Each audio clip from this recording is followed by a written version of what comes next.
ಚಂಪಕಾವತಿಯಲ್ಲಿಂದು ಸಂಭ್ರಮದ ವಾತಾವರಣ. ಕಾರಣ ಪಾಂಡವರಿಂದ ಪೂಜಿಸಲ್ಪಟ್ಟಂತಹ ಯಾಗಾಶ್ವವೊಂದು ನಮ್ಮ ಪುರಕ್ಕೆ ಬಂದುದರಿಂದ ಆ ಕುದುರೆಯ ಹಣೆಯಲ್ಲಿದ್ದಂತಹ ಲಿಖಿತವನ್ನು ಕಂಡು ತುಂಬಿದಂತಹ ಸಭೆಯಲ್ಲಿ ಮಂತ್ರಿಗಳಿಂದ ನಮ್ಮ ಅಪ್ಪ ವಾಚಿಸಿದರು. ಪಾಂಡವರ ಯಾಗಾಶ್ವ ಎಂದಾದಾಗ ಶ್ರೀಕೃಷ್ಣನ ದರ್ಶನದ ಭಾಗ್ಯ ನಮಗಾಗುತ್ತದೆ ಮಗು. ಆ ಕೃಷ್ಣ ದರ್ಶನದ ಭಾಗ್ಯವನ್ನು ಕಾಣುವಂತಹ ಸುಯೋಗ ಪಾಂಡವರ ಯಾಗನಮನದಿಂದ ನಮಗಾಗುತ್ತದೆ ಎಂಬ ಕಾರಣದಿಂದಲಾಗಿ ಕುದುರೆಯನ್ನು ಲಾಯದಲ್ಲಿ ಬಂಧಿಸಿ ದೂರಕ್ಕೆ ನಾವು ಮುಂದಾದವರು. ಪಾಂಡವರ ಯಾಗಾಶ್ವಕ್ಕೆ ತೊಡಕುಂಟು ಮಾಡಬೇಕು, ನಾವು ಯಜ್ಞಕಂಟಕರಾಗಬೇಕು ಎನ್ನುವಂತಹ ಉದ್ದೇಶ ನಮ್ಮದಲ್ಲ. ನಮ್ಮ ಉದ್ದೇಶ ಪಾಂಡವರ ಯಾಗನವನದಿಂದಲಾಗಿ ಶ್ರೀಕೃಷ್ಣನನ್ನು ಕಾಣುವುದಕ್ಕೆ ನಮಗೆ ಸುಯೋಗ ಒಂದು ಒದಗಿ ಬರುತ್ತದೆ. ಕೃಷ್ಣನ ಇದ್ದಲ್ಲಿಗೆ ನಾವು ಬೇಕಾದಂತ ಹಣ್ಣುಕಾಯಿ ಹಿಡ್ಕೊಂಡು ದ್ವಾರಾವತಿಗೆ ನಾವು ಹೋಗಿ ಕೃಷ್ಣನನ್ನು ಕಂಡು ಪೂಜೆ ಮಾಡಿ ನಾವು ಬರಬಹುದು, ಅದು ದೊಡ್ಡ ವಿಷಯ ಅಲ್ಲ. ಆದರೆ ನಾವಿದ್ದಲ್ಲಿಗೆ ದೇವರನ್ನು ಬರೆಸಿದ್ದೇವೆ ಅಂತ ಆದ್ರೆ ನಮ್ಮ ಯೋಗ್ಯತೆ ಎಂತದ್ದು, ನಮ್ಮ ಅರ್ಹತೆ ಎಂತದ್ದು ಎನ್ನುವಂಥದ್ದು ಇಲ್ಲಿ ಕಾಣುವುದಕ್ಕೆ ಬರುತ್ತದೆ. ಹಾಗಾಗಿ ಚಂಪಕಾವತಿಯ ಇಡೀ ಸಮಸ್ತ ಜನತೆಗೆ ನಾವು ಮಾತ್ರ ಕೃಷ್ಣನನ್ನು ಕಂಡರೆ ಸಾಕಾಗುವುದಿಲ್ಲ. ಇಡೀ ಚಂಪಕಾವತಿಯ ಸಮಸ್ತವಾದಂತಹ ಪ್ರಜೆಗಳು ಕೃಷ್ಣನ ದರ್ಶನದ ಭಾಗ್ಯದಿಂದ ವಂಚಿತರಾಗಬಾರದು, ಅವರೆಲ್ಲರೂ ಕಾಣಬೇಕು ಎನ್ನುವ ಹಾಗೆ ನಮ್ಮಪ್ಪ ಬಯಸಿದ್ದು. ಹಾಗಾಗಿ ತುಂಬಿದಂತಹ ಸಭೆಯಲ್ಲಿ ಹೇಳಿದ್ದು ನಮ್ಮಪ್ಪ, ಮನುಮತಯ್ಯನನ್ನು ನೋಡಿ ತನು ಮನವ ಸಮರ್ಪಣೆ ಮಾಡಿ ಜನನ ಮರಣವಿಲ್ಲದ ಅನುಪಮದ ಭಾಗ್ಯವನ್ನು ಪಡೆಯಬೇಕು. ಇದು ನಮ್ಮ ಭಾಗ್ಯ, ನಮ್ಮ ಯೋಗ ಅಂತ ನಮ್ಮಪ್ಪ ಹೇಳಿದರು. ಹಾಗಾಗಿ ಮುಂದೇನು ಅಂತ ತುಂಬಿದಂತಹ ಸಭೆಯಲ್ಲಿ ನಾನು ಪ್ರಶ್ನಿಸಿದ್ದು. ಆವಾಗ ಅಪ್ಪ ಹೇಳಿದ್ದು, ರಣಕ್ಕೆ ಯಾರಾದರೂ ಹೆದರಿ ಹಿಮ್ಮೆಟ್ಟಿದ್ರು ಅಂತಾದ್ರೆ ಅಂತವರನ್ನು ಕಾಯ್ದುಪ್ಪುವಂತಹ ತಪ್ತತೈಲ ಕಟಾಹದಲ್ಲಿ ಹಾಕಿ ಕಳಿಸಲಾಗುವುದು. ಇದು ರಾಜಾಜ್ಞೆ. ಇಂತಹ ಒಂದು ರಾಜಾಜ್ಞೆಯನ್ನು ನಾವು ಹೊರಡಿಸದೇ ಇದ್ರೆ ನಮ್ಮ ಪುರದಲ್ಲಿರುವವರೆಲ್ಲರೂ ಉದಾಸೀನರು, ಯುದ್ಧಕ್ಕೆ ಹೆದರಿ ಹಿಮ್ಮುಖರಾಗುತ್ತಾರೆ ಎನ್ನುವಂಥದ್ದು ಅರ್ಥ ಅಲ್ಲ. ಒಂದು ರಾಜ್ಯಾಡಳಿತದಲ್ಲಿ ಒಂದು ಶಿಸ್ತು ಅಥವಾ ಒಂದು ನಿಯಮ ಇದು ಪಾಲಿಸಲ್ಪಡಬೇಕಾಗುತ್ತದೆ. ಹಾಗೆ ಇದ್ದಾವಾಗ ಮಾತ್ರ ಆ ರಾಜದಂಡ ಅದಕ್ಕೊಂದು ಸುಸೂತ್ರವಾದಂತಹ ಬದ್ಧತೆ ಎನ್ನುವಂಥದ್ದು ದೊರೆಯುವುದಕ್ಕೆ ಸಾಧ್ಯ ಆಗುತ್ತದೆ. ಆ ಕಾರಣಕ್ಕಾಗಿ ಇಂಥ ಒಂದು ರಾಜಾಜ್ಞೆಯನ್ನು ನಮ್ಮಪ್ಪ ಹೊರಡಿಸಿದರು. ಈಗ ನಾನು ಯೋಚಿಸುವುದು, ಯುದ್ಧದಲ್ಲಿ ಗೆದ್ದು ಬಂದೆ ಅಂತ ಆದ್ರೆ ಧರಾಂಗಣೆಯ ಪತಿಯಾಗುವುದಕ್ಕೆ ನನಗ ಭಾಗ್ಯ. ಯುದ್ಧದಲ್ಲಿ ನಾನು ಮಡಿದೆ ಅಂತ ಆದ್ರೆ ಸುರಾಂಗಣೆಯ ಸಂಯೋಗಕ್ಕೊಂದು ಯೋಗ.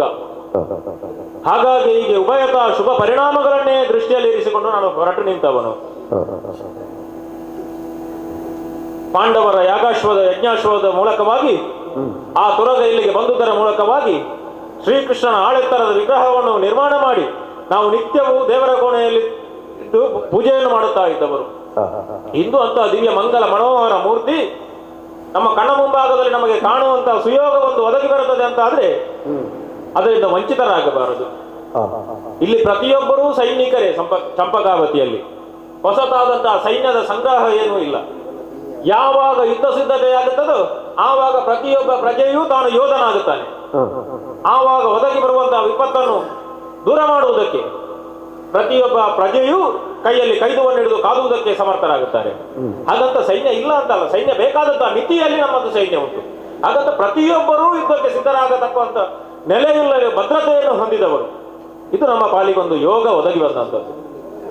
ಆ ಕಾರಣಕ್ಕೆ ಬೇಕಾಗಿ ತಂದೆಯಿಂದ ಆಜ್ಞೆಯನ್ನು ಪಡೆದು ಹೊರಟು ನಿಂತವನು ನೇರ ಯುದ್ಧಕ್ಕಾಗಿಯೇ ಹೋಗುವುದೇ. ನನ್ನನ್ನು 9 ಮಾಸಗಳವರೆಗೆ ಹೆತ್ತು ಸಾಕಿ ಸಲಹಿದಂತ ನಮ್ಮ ಅಮ್ಮ ಸುಗರ್ಭೆ ನನ್ನ ಗರ್ಭವನ್ನೇ ಪಾವನಗೊಳಿಸಿದವಳು. 4 ಮಂದಿ ಮಕ್ಕಳನ್ನು, ಒಬ್ಬಳು ತಂಗಿಯನ್ನು ಪಡೆದಿದ್ದೇನೆ ನಾನು. ಈ ಸುಧರ್ಮನ ಬದುಕಿನಲ್ಲಿ ಅದಕ್ಕಿಂತ ದೊಡ್ಡದಾದಂಥ ಸೌಭಾಗ್ಯ ಮತ್ತೊಂದುಂಟು. ಹಾಗಾಗಿ ಅಮ್ಮನ ಬಳಿಗೆ ಹೋದೆ. ಅಮ್ಮ, ಈಗೊಂದು ಯಾಗಾಶ್ವ ನಮ್ಮ ಪುರಕ್ಕೆ ಬಂದಿದೆ, ಯುದ್ಧಕ್ಕಾಗಿ ಹೊರಟು ನಿಂತಿದ್ದೇನೆ ಅಂತ ನಾ ಅಮ್ಮನಲ್ಲಿ ಹೇಳಿದೆ. ನನಗೊಂದು ಅಂಜಿಕೆ ಇತ್ತು. ಬೇಡ ಮಗು ಬವರ, ನಿನಗೆ ಸುಮ್ಮನಿರು ಅಂತ ನಮ್ಮಮ್ಮ ಹೇಳುತ್ತಾಳ. ಆದ್ರೆ ಅಮ್ಮ ಹಾಗೆ ಹೇಳಿಲ್ಲ.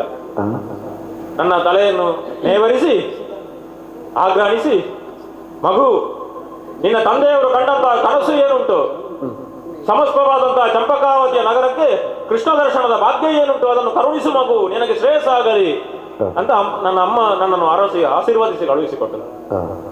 ತಾಯಿಯ ಆಶೀರ್ವಾದವನ್ನು ಬಿಟ್ಟರೆ ಮತ್ತೆ ಮಕ್ಕಳಾದವರಿಗೆ ಬೇರೆ ಇನ್ನೇನುಂಟು ಸಾಧಿಸುವುದಕ್ಕೆ. ಆದುದರಿಂದ ತಾಯಿಯ ಆಶೀರ್ವಾದವನ್ನು ಪಡೆದೆ. ಅಷ್ಟಕ್ಕೆ ಸಾಕಾಗುವುದಿಲ್ಲ. ನಮಗೆ 4 ಮಂದಿಗಳಿಗೆ ಒಬ್ಬಳು ತಂಗಿ ಇದ್ದಾಳೆ, ಕುವಲೆ. ಅವಳಲ್ಲಿ ಒಂದು ಮಾತು ಹೇಳದೆ ಹೋದ್ರೆ ಅವಳಿಗೆ ನೋವಾಗ್ಲಿಕ್ಕಿಲ್ವೋ? ಯುದ್ಧಕ್ಕಾಗಿ ಹೊರಟು ನಿಂತ ನನ್ನಲ್ಲಿ ಒಂದು ಮಾತು ಹೇಳದೆ ಹೋದನಲ್ಲ, ಬವರಕ್ಕಾಗಿ ಹೊರಟು ನಿಂತವ ತಿರುಗಿ ಪುನರಪಿ ಪುರವನ್ನು ಪ್ರವೇಶ ಮಾಡುತ್ತೇನೆ ಅಂತ ಹೇಳುವುದಕ್ಕೆ ಬರುವುದಿಲ್ಲ. ಯುದ್ಧದ ಪರಿಸ್ಥಿತಿ ಏನಾಗುತ್ತದೆ ಅಂತ ಹೇಳುವುದಕ್ಕೆ ಬರುವುದಿಲ್ಲ. ಒಬ್ಬಾಕೆ ಗರ್ಭಿಣಿಯಾದಂತಹ ತಾಯಿ ಪ್ರಸವ ಕಾಲದಲ್ಲಿ ಒಂದು ತಾಯಿ ಮಗು ಇಬ್ಬರು ಉಳಿದರೆ ಪುಣ್ಯ, ಅಥವಾ ಏನಾಗುತ್ತದೆ ಅಂತ ಹೇಳುವುದಕ್ಕೆ ಬರುವುದಿಲ್ಲ. ಅಂತ ಸ್ಥಿತಿ ಬವರಕ್ಕೆ ಹೋದಂತಹ ಸಂದರ್ಭದಲ್ಲೂ ಕೂಡ ಹುಟ್ಟಿ ಬರುತ್ತಾನ ಅಥವಾ ಯುದ್ಧದಲ್ಲಿ ಜಯಿಸಿ ಬರುತ್ತಾನೋ ಅಂತ ಹೇಳುವುದಕ್ಕೆ ಬರುವುದಿಲ್ಲ. ನಾಳಿನ ದಿವಸ ನನ್ನ ಮುಖ ನೋಡುವುದಕ್ಕೆ, ನಾವು ಮಾತಾಡುವಂತ ಒಂದು ಭಾಗ್ಯ ನನ್ನಿಂದ ಇಲ್ಲದಾಗಿ ಹೋಯ್ತಲ್ಲ ಅಣ್ಣ ಅಂತ ಆಕೆ ಕಣ್ಣೀರಿಳಿಸಬಾರದು. ಹಾಗಾಗಿ ತಂಗಿಯ ಮನೆಗೆ ಹೋದೆ. ಅವಳಲ್ಲಿ ಮಾತನ್ನು ಹೇಳಿದೆ, ಅಣ್ಣ, ಯಾವುದೇ ಕಾರಣಕ್ಕೂ ಪಾರ್ಥನಿಗೆ ಬವರಕ್ಕೆ ಬೆನ್ನು ಹಾಕಬೇಡ. ಒಂದು ವೇಳೆ ನೀನು ಬೆನ್ನು ಹಾಕಿ ಬವರದಿಂದ ಹಿಮ್ಮುಖನಾದಂತಾದ್ರೆ ನಾಳಿನ ದಿವಸ ನನ್ನ ಗಂಡನ ಮನೆಯಲ್ಲಿ ನಿನ್ನ ಅಣ್ಣ ಬವರಕ್ಕೆ ಬೆನ್ನು ಹಾಕಿದವ, ರಣದಲ್ಲಿ ಸೋತವ ಎನ್ನುವಂತಹ ಚುಚ್ಚು ಮಾತುಗಳನ್ನು ನನ್ನ ಗಂಡನ ಮನೆಯವರಿಂದ ನಾನು ಕೇಳಬೇಕಾದೀತು ಎನ್ನುವಂತಹ ಮಾತನ್ನು ಹೇಳಿದರು. ಎಂತ ದೂರದೃಷ್ಟಿ ನನ್ನ ತಂಗಿಯದ್ದು. ಅವಳಿಗೂ ಸಮಾಧಾನದ ಮಾತನ್ನು ಹೇಳಿದ್ದೇನೆ. ಪಾರ್ಥನನ್ನು ಸೋಲಿಸಿ ಈ ಚಂಪಕಾವತಿಗೆ ಕೃಷ್ಣ ದರ್ಶನದ ಭಾಗ್ಯವನ್ನು ಒದಗಿಸಿಕೊಡುತ್ತೇನೆ ತಂಗಿ, ನಿನಗೂ ಕೃಷ್ಣ ದರ್ಶನದ ಭಾಗ್ಯವನ್ನು ಒದಗಿಸಿಕೊಡುತ್ತೇನೆ ಅಂತ ಹೇಳಿದೆ. ಇವರನ್ನೆಲ್ಲರನ್ನು ಬೀಳ್ಕೊಟ್ಟ ಆಯಿತು. ಅಲ್ಲಿಗೆ ಮುಗಿಯುವುದಿಲ್ಲ. ನನ್ನನ್ನೇ ನಂಬಿ ಈ ಮನೆತನದ ಮಂಗಲ ಕಾರ್ಯಕ್ಕೆ ಮಾಂಗಲ್ಯ ಧಾರಣೆಯನ್ನು ಮಾಡಿ ಬಳಗಾಲನ್ನಿಟ್ಟು ಪ್ರವೇಶ ಮಾಡಿದಂತ ನನ್ನ ಮಡದಿಯಾದಂತಹ ಪ್ರಭಾವತಿ, ಗಂಡನನ್ನೇ ನಂಬಿಕೊಂಡು ಗಂಡನನ್ನೇ ನೆಚ್ಚಿಕೊಂಡು ಬಂದವಳು. ಅವಳಲ್ಲಿ ನಾನು ಹೋರಾಟಕ್ಕೆ ಹೋಗುವಂತಹ ವಿಚಾರವನ್ನು ಹೇಳದೆ ಹೋದರೆ ಅವಳ ಮನಸ್ಸಿಗೆ ನೋವಾಗ್ಲಿಕ್ಕಿಲ್ವೋ? ನನಗಾಗಿ ಕಾತರದಿಂದ ಕಾಯ್ತಾ ಇರಬಹುದು. ದಿನನಿತ್ಯವೂ ನಾನು ಅಂತಃಪುರವನ್ನು ಪ್ರವೇಶ ಮಾಡುವವನು, ರಾಜಕಾರ್ಯವನ್ನೆಲ್ಲವನ್ನು ಪೂರೈಸಿ. ಆದ್ರೆ ಇಂದು ಹಾಗಲ್ಲ. ಇಂದು ಅಂತಃಪುರದಲ್ಲಿ ಉಳಿಯುವ ಹಾಗಿಲ್ಲ. ಅವಳಲ್ಲಿ ವಿಚಾರವನ್ನು ತಿಳಿಸಿ ಮುಂದೆ ಹೋಗಬೇಕಾದಂತ ಅನಿವಾರ್ಯ ನನಗುಂಟು. ಹಾಗಾಗಿ ಸಾರಥಿಯಲ್ಲಿ ಹೇಳಿದ್ದೇನೆ, ಬೇಕಾದಂತಹ ಸಕಲ ಯುದ್ಧದ ಸಿದ್ಧತೆಯನ್ನು ನೀನು ಮಾಡಬೇಕು, ರಥವನ್ನು ಸಿದ್ಧಪಡಿಸಬೇಕು ಅಂತ. ರಾಜಕಾರ್ಯವನ್ನೆಲ್ಲವನ್ನು ಮುಗಿಸಿ ಬಂದಾವಾಗ ಸಾರಥಿ ಸಿದ್ಧವಾಗಿದ್ದಾನೆ ರಥವನ್ನು ಸಿದ್ಧಪಡಿಸಿ. ಯುದ್ಧದ ಸಿದ್ಧತೆಯನ್ನು ಮಾಡಬೇಕು. ಅದಕ್ಕಾಗಿ ಕವಚವನ್ನು ತೊಟ್ಟುಕೊಂಡಿದ್ದೇನೆ, ಬೇಕಾದಂತಹ ಧನುರ್ಬಾಣಗಳನ್ನು ಸಿದ್ಧಪಡಿಸಿಕೊಂಡಿದ್ದೇನೆ, ರಥದಲ್ಲಿ ಬೇಕಾದಂತಹ ಆಯುಧಗಳನ್ನು ಸಿದ್ಧಪಡಿಸಿದ್ದೇನೆ, ಹೊರೆಯಲ್ಲಿ ಕರವಾಳವನ್ನಾಗ ಆಣಿಸಿಕೊಂಡಿದ್ದೇನೆ. ಯುದ್ಧಕ್ಕಲ್ಲ, ನೇರವಾಗಿ ನನ್ನ ಸತಿಯ ಅರಮನೆಯನ್ನು ಅಂತಃಪುರವನ್ನು ಪ್ರವೇಶ ಮಾಡಬೇಕು. ಆದುದರಿಂದ ಸಾರಥಿ, ನಮ್ಮ ರಥ ಪ್ರಭಾವತಿ ಅಂತಃಪುರದ ಕಡೆಗೆ ಸಾಗಲಿ.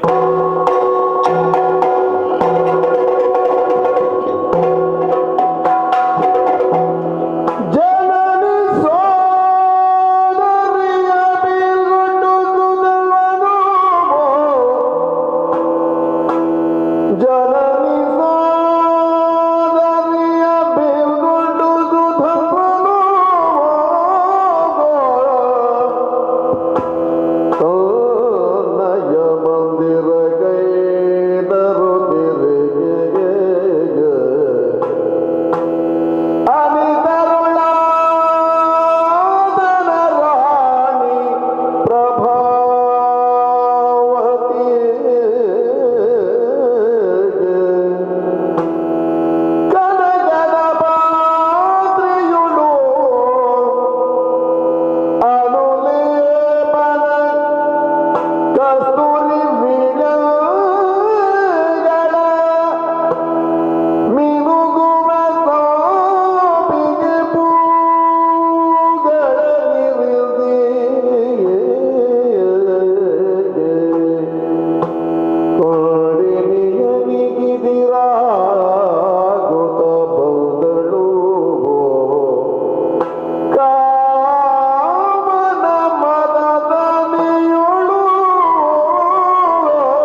ಶಾಂತಿಯ ತವರೂರು, ಸಕಲ ಸೌಭಾಗ್ಯಗಳ ನೆರವೀಡು. ವಿಸ್ತಾರದಲ್ಲಿ ಅಷ್ಟು ದೊಡ್ಡದಾಗದಿಲ್ಲದರೂ ಕೂಡ ಚಂಪಕಾನಗರ ನಮ್ಮದು. ವರ್ತಮಾನದಲ್ಲಿ ಇದಕ್ಕೆ ಅಧಿಪಂಥಿ ಎನಿಸಿಕೊಂಡವರು, ಪರಮ ಧಾರ್ಮಿಕರು, ವೀರ ವೈಷ್ಣವರು ಎನಿಸಿಕೊಂಡಂತಹ ಹಂಸಧ್ವಜ ಭೂಪತಿಗಳು. ಅವರ ಜ್ಯೇಷ್ಠ ಪುತ್ರನು ಉತ್ತರಾಧಿಕಾರಿಯೂ ಆದಂತಹ ಸುಧನ್ವ ಮಹಾರಾಜರಿಗೆ ಮಡದಿಯಾಗುವ ಸೌಭಾಗ್ಯ ನನ್ನದು. ಪ್ರಭಾವತಿ ಅಂತ ನನ್ನ ಹೆಸರು. ತಂದೆ ತಾಯಿಗಳೇನು ಹುಟ್ಟುವಾಗಲೇ ನಡೆ ನುಡಿ ವಿದ್ಯೆ ವಿನಯಗಳನ್ನೆಲ್ಲ ಕಲಿಸಿ ಯೋಗ್ಯ ಪುರುಷನ ಕೈಯಲ್ಲಿ ಕೊಟ್ಟು ಮದುವೆ ಮಾಡಿಸುವುದರ ಜೊತೆಗೆ ಅವರದ್ದಾದಂತಹ ಕರ್ತವ್ಯವನ್ನು ನಿರ್ವಹಿಸಿದರು. ಹೆಣ್ಣಿಗೆ ಇರುವಂತಹ ಗುರುತರವಾದಂತಹ ಜವಾಬ್ದಾರಿ ಹುಟ್ಟಿದ ಮನೆಯನ್ನು, ತಾನು ಸೇರಿದಂತಹ ಗಂಡನ ಮನೆಯನ್ನು ಬೆಳಗಿಸಿ ಉಭಯ ಕುಲ ಉದ್ಧಾರಿಣಿ ಎನಿಸಿಕೊಳ್ಳಬೇಕಾದುದು ಆಕೆಯ ಕರ್ತವ್ಯ. ಹೆಣ್ಣಿನಲ್ಲಿರುವಂತಹ ಪ್ರಧಾನವಾದಂತಹ 3 ಗುಣಗಳು: ನಡೆಯಲ್ಲಿ ಮಾಧುರ್ಯ, ನುಡಿಯಲ್ಲಿ ಮಾಧುರ್ಯ, ನಡೆಯಲ್ಲಿ ಸಹನತೆ, ಭಾವದಲ್ಲಿ ಲಜ್ಜೆ. ಇಷ್ಟು ಮಾತ್ರ ಸಾಕಾಗುವುದಿಲ್ಲ. ಇದರೊಟ್ಟಿಗೆ ಅವರಲ್ಲಿ ಪರರನ್ನು, ಹಿರಿಯರನ್ನು ಗೌರವಿಸುವಂತಹ ಹೊಣೆಗಾರಿಕೆ ಆಕೆ ಇರಬೇಕು. ನಾನು ಹಾಗಲ್ಲ. ಅನ್ನೂ ಕೂಡ ಮತ್ತೆ ಮಾವಂದಿರ ಮನೆಯಲ್ಲಿ ಸರ್ವರಿಗೂ ಆಧರಣೀಯವಾಗಿರುವಂತಹ ಕಾಯಕವನ್ನೇ ಕೈಗೊಂಡಿದ್ದೇನೆ. ಯಾಕೆ? ನನ್ನ ತಂದೆ ತಾಯಿ ಕೊಟ್ಟಂತಹ ಸಂಸ್ಕಾರ ಅಂಥದ್ದು. ಅತುಲವಾದಂತಹ ಸೌಂದರ್ಯ ಸಂಪತ್ತು ನನಗಿದ್ದರೂ ಕೂಡ ಯಾವತ್ತೂ ನಾನು ಗರ್ವ ಪಟ್ಟದ್ದೇ ಇಲ್ಲ. ರತಿಗಿಂತ ಮಿಗಿಲಾದಂತಹ ರೂಪ ಇದ್ದರೂ ಕೂಡ ನಾನು ಹೆಮ್ಮೆ ಪಟ್ಟದ್ದು ಇಲ್ಲ. ಅಪಾರವಾದಂತಹ ಶಸ್ತ್ರ ಸಂಗ್ರಹವನ್ನು ಯೋಧನೂ ಆದಂತಹ ಸುಧನ್ವನ ಮಡದಿಯಾಗಿದ್ದು ಕೂಡ ನಾನು ಹೆಮ್ಮೆ ಪಟ್ಟವಳಲ್ಲ. ಇದರ ಕಾರಣದಿಂದಲೇ ಇರಬೇಕು. ನನ್ನದ್ದಾದಂತಹ ಸಖಿ ವರ್ಗ ನನ್ನನ್ನು ಸಖಿ ಶಿರೋಮಣಿ ಪ್ರಭಾವತಿ ಅಂತ ಹೇಳುವುದು. ಯಾವಾಗಲೂ ರಾಜಕಾರ್ಯವನ್ನೆಲ್ಲ ಮುಗಿಸಿ ಓಲಗ ಚಾವಡಿಯಿಂದ ಬರುತ್ತಿರುವಂತಹ ನನ್ನ ಪತಿದೇವರನ್ನು ಎದುರುಗೊಳ್ಳುವಂತಹ ರೂಢಿ. ಆದರೆ ಇಂದು ಹಾಗಲ್ಲ. ಒಂದು ವಿಶೇಷವಾದಂತಹ ದಿನ. ಯಾಕೆ? ಪ್ರಾಕೃತಿಕವಾಗಿ ಹೆಣ್ಣಿನ ಶರೀರದಲ್ಲಾಗುವಂತಹ ಬದಲಾವಣೆಯಿಂದಾಗಿ ಆಕೆ 16ನೆಯ ದಿನ ಪತಿಯ ಸಮಾಗಮವನ್ನು ಹೊಂದುವಂತಹ ಸುದಿನವಾಗಿದೆ. ಅದಕ್ಕಾಗಿ ಇಂದು ಪತಿಯನ್ನು ಬಹಳ ಸಂಭ್ರಮದಿಂದ ಎದುರುಗೊಳ್ಳುವ ಸಲುವಾಗಿ ಬೇಕಾದಂತಹ ಆಭೂಷಣಗಳೆಲ್ಲ ತೊಟ್ಟಿದ್ದೇನೆ. ಅದರ ಕಾಂತಿಯಿಂದ ನನ್ನ ಮುಖದ ಸೌಂದರ್ಯ ಮತ್ತಷ್ಟು ಬೆಳಗಿದೆ. ಪ್ರತಿ ಮದ ಗಜದಂತೆ ನಡೆಯನ್ನು ಇಟ್ಟಿರ್ತಾ ಇದ್ದೇನೆ. ಅಷ್ಟು ಸಾಕಾಗುವುದಿಲ್ಲ. ಹಣೆಯಲ್ಲಿ ಒಂದು ತಿಲಕವನ್ನಿಟ್ಟು ಬಂಗಾರದ ಹರಿವಾಣದಲ್ಲಿ ಸುತ್ತಲೂ ಸಂಪಿಗೆಯ ಹೂವನ್ನಿಟ್ಟು ಮಧ್ಯದಲ್ಲಿ ಗಂಧ ಚಂದನ ಜಾಜಿ ಕಸ್ತೂರಿಯನ್ನೂ ಇಟ್ಟಿದ್ದೇನೆ. ಅದರ ನಡುವಿನಲ್ಲಿ ಒಂದು ಅರಳಿದ ದಾಸವಾಳವನ್ನು ಇಟ್ಟಿದ್ದುಂಟು. ಯಾಕೆ? ವಿದ್ವಾಂಸರೆನಿಸಿಕೊಂಡಂತಹ ನನ್ನ ಗಂಡ ನನ್ನ ಮನದ ಇಂಗಿತವನ್ನು ಅರಿತು ಆ ರೀತಿಯಾಗಿ ನನ್ನಲ್ಲಿ ವ್ಯವಹರಿಸಬೇಕೆಂಬುದೇ ನನ್ನದ್ದಾದಂತಹ ಅಂಬೋಣ. ಆದ್ದರಿಂದ ಇಲ್ಲಿದ್ದಾರೆ, ಬರ್ತಾ ಇದ್ದಾರಲ್ಲ ಸ್ವಾಮಿ. ಪ್ರಭಾವತಿ. ಹೌದು ಹೌದು ಸ್ವಾಮಿ. ಅಂತಃಪುರದ ಒಳಗೆ ನಾ ಬರುವವನು, ನೀನು ಅಂತಃಪುರದಿಂದ ಹೊರಗೆ ಬಂದಿದ್ದಿ, ಹೊಸ್ತಿಲಿಗೆ ಬಂದಿದ್ದಿ. ಆವಾಗ ನಿಮ್ಮ ಬರೋಣವನ್ನು ನಾನು ಎಷ್ಟು ಕಾತರದ ಕಣ್ಣುಗಳಿಂದ ಕಾಯ್ತಾ ಇದ್ದೇನೆ, ನಿಮ್ಗೆ ಅರ್ಥ ಆಗ್ಲಿಕ್ಕಿಲ್ಲೋ? ನಾ ಹೇಗೂ ಬರುತ್ತೇನೆ. ಅಂತೂ ನನ್ನನ್ನು ಸ್ವಾಗತಿಸುವುದಕ್ಕೆ ಬೇಕಾಗೇ ನೀ ಹೊಸ್ತಿಲು ದಾಟಿ ಹೊರಗೆ ಬಂದೆ. ನೀವು ಅಲ್ಲೇ ನಿಲ್ಲುವುದಲ್ಲ ಅಲ್ಲ, ಅದು ಸಭ್ಯತನವೂ ಅಲ್ಲ ಅಲ್ವಾ?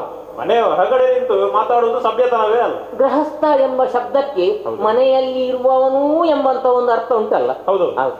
ಆದುದರಿಂದ ಸರಿ ಒಳಗೆ ಬನ್ನಿ ಬನ್ನಿ ಬನ್ನಿ ಬನ್ನಿ. ಯಾವಾಗಲೂ ಬರುವವನೇ ನಾನು.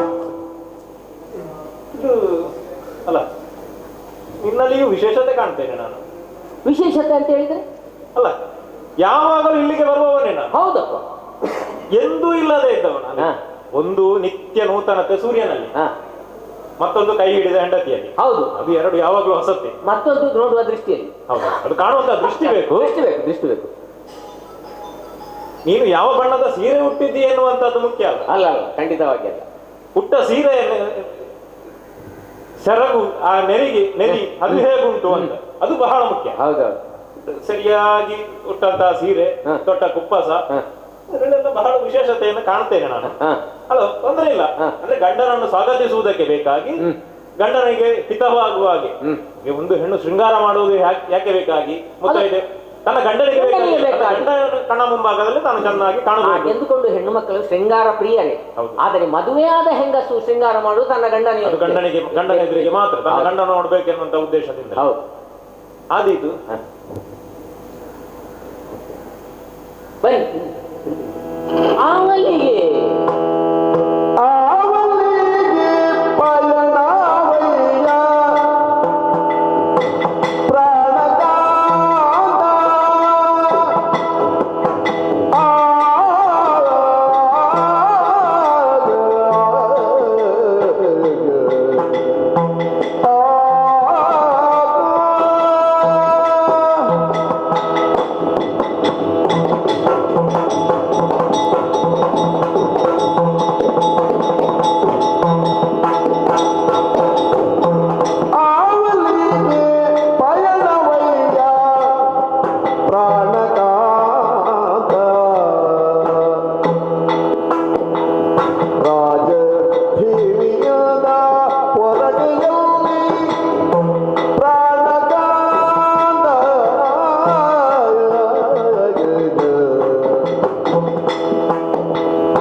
ಒಬ್ಬ ಜೀವಿಯಾದವನಿಗೆ ಅತಿ ಮುಖ್ಯವಾಗಿ ಯಾವುದಂತ ಕೇಳಿದ್ರೆ ಪ್ರಾಣ ಅಂತ.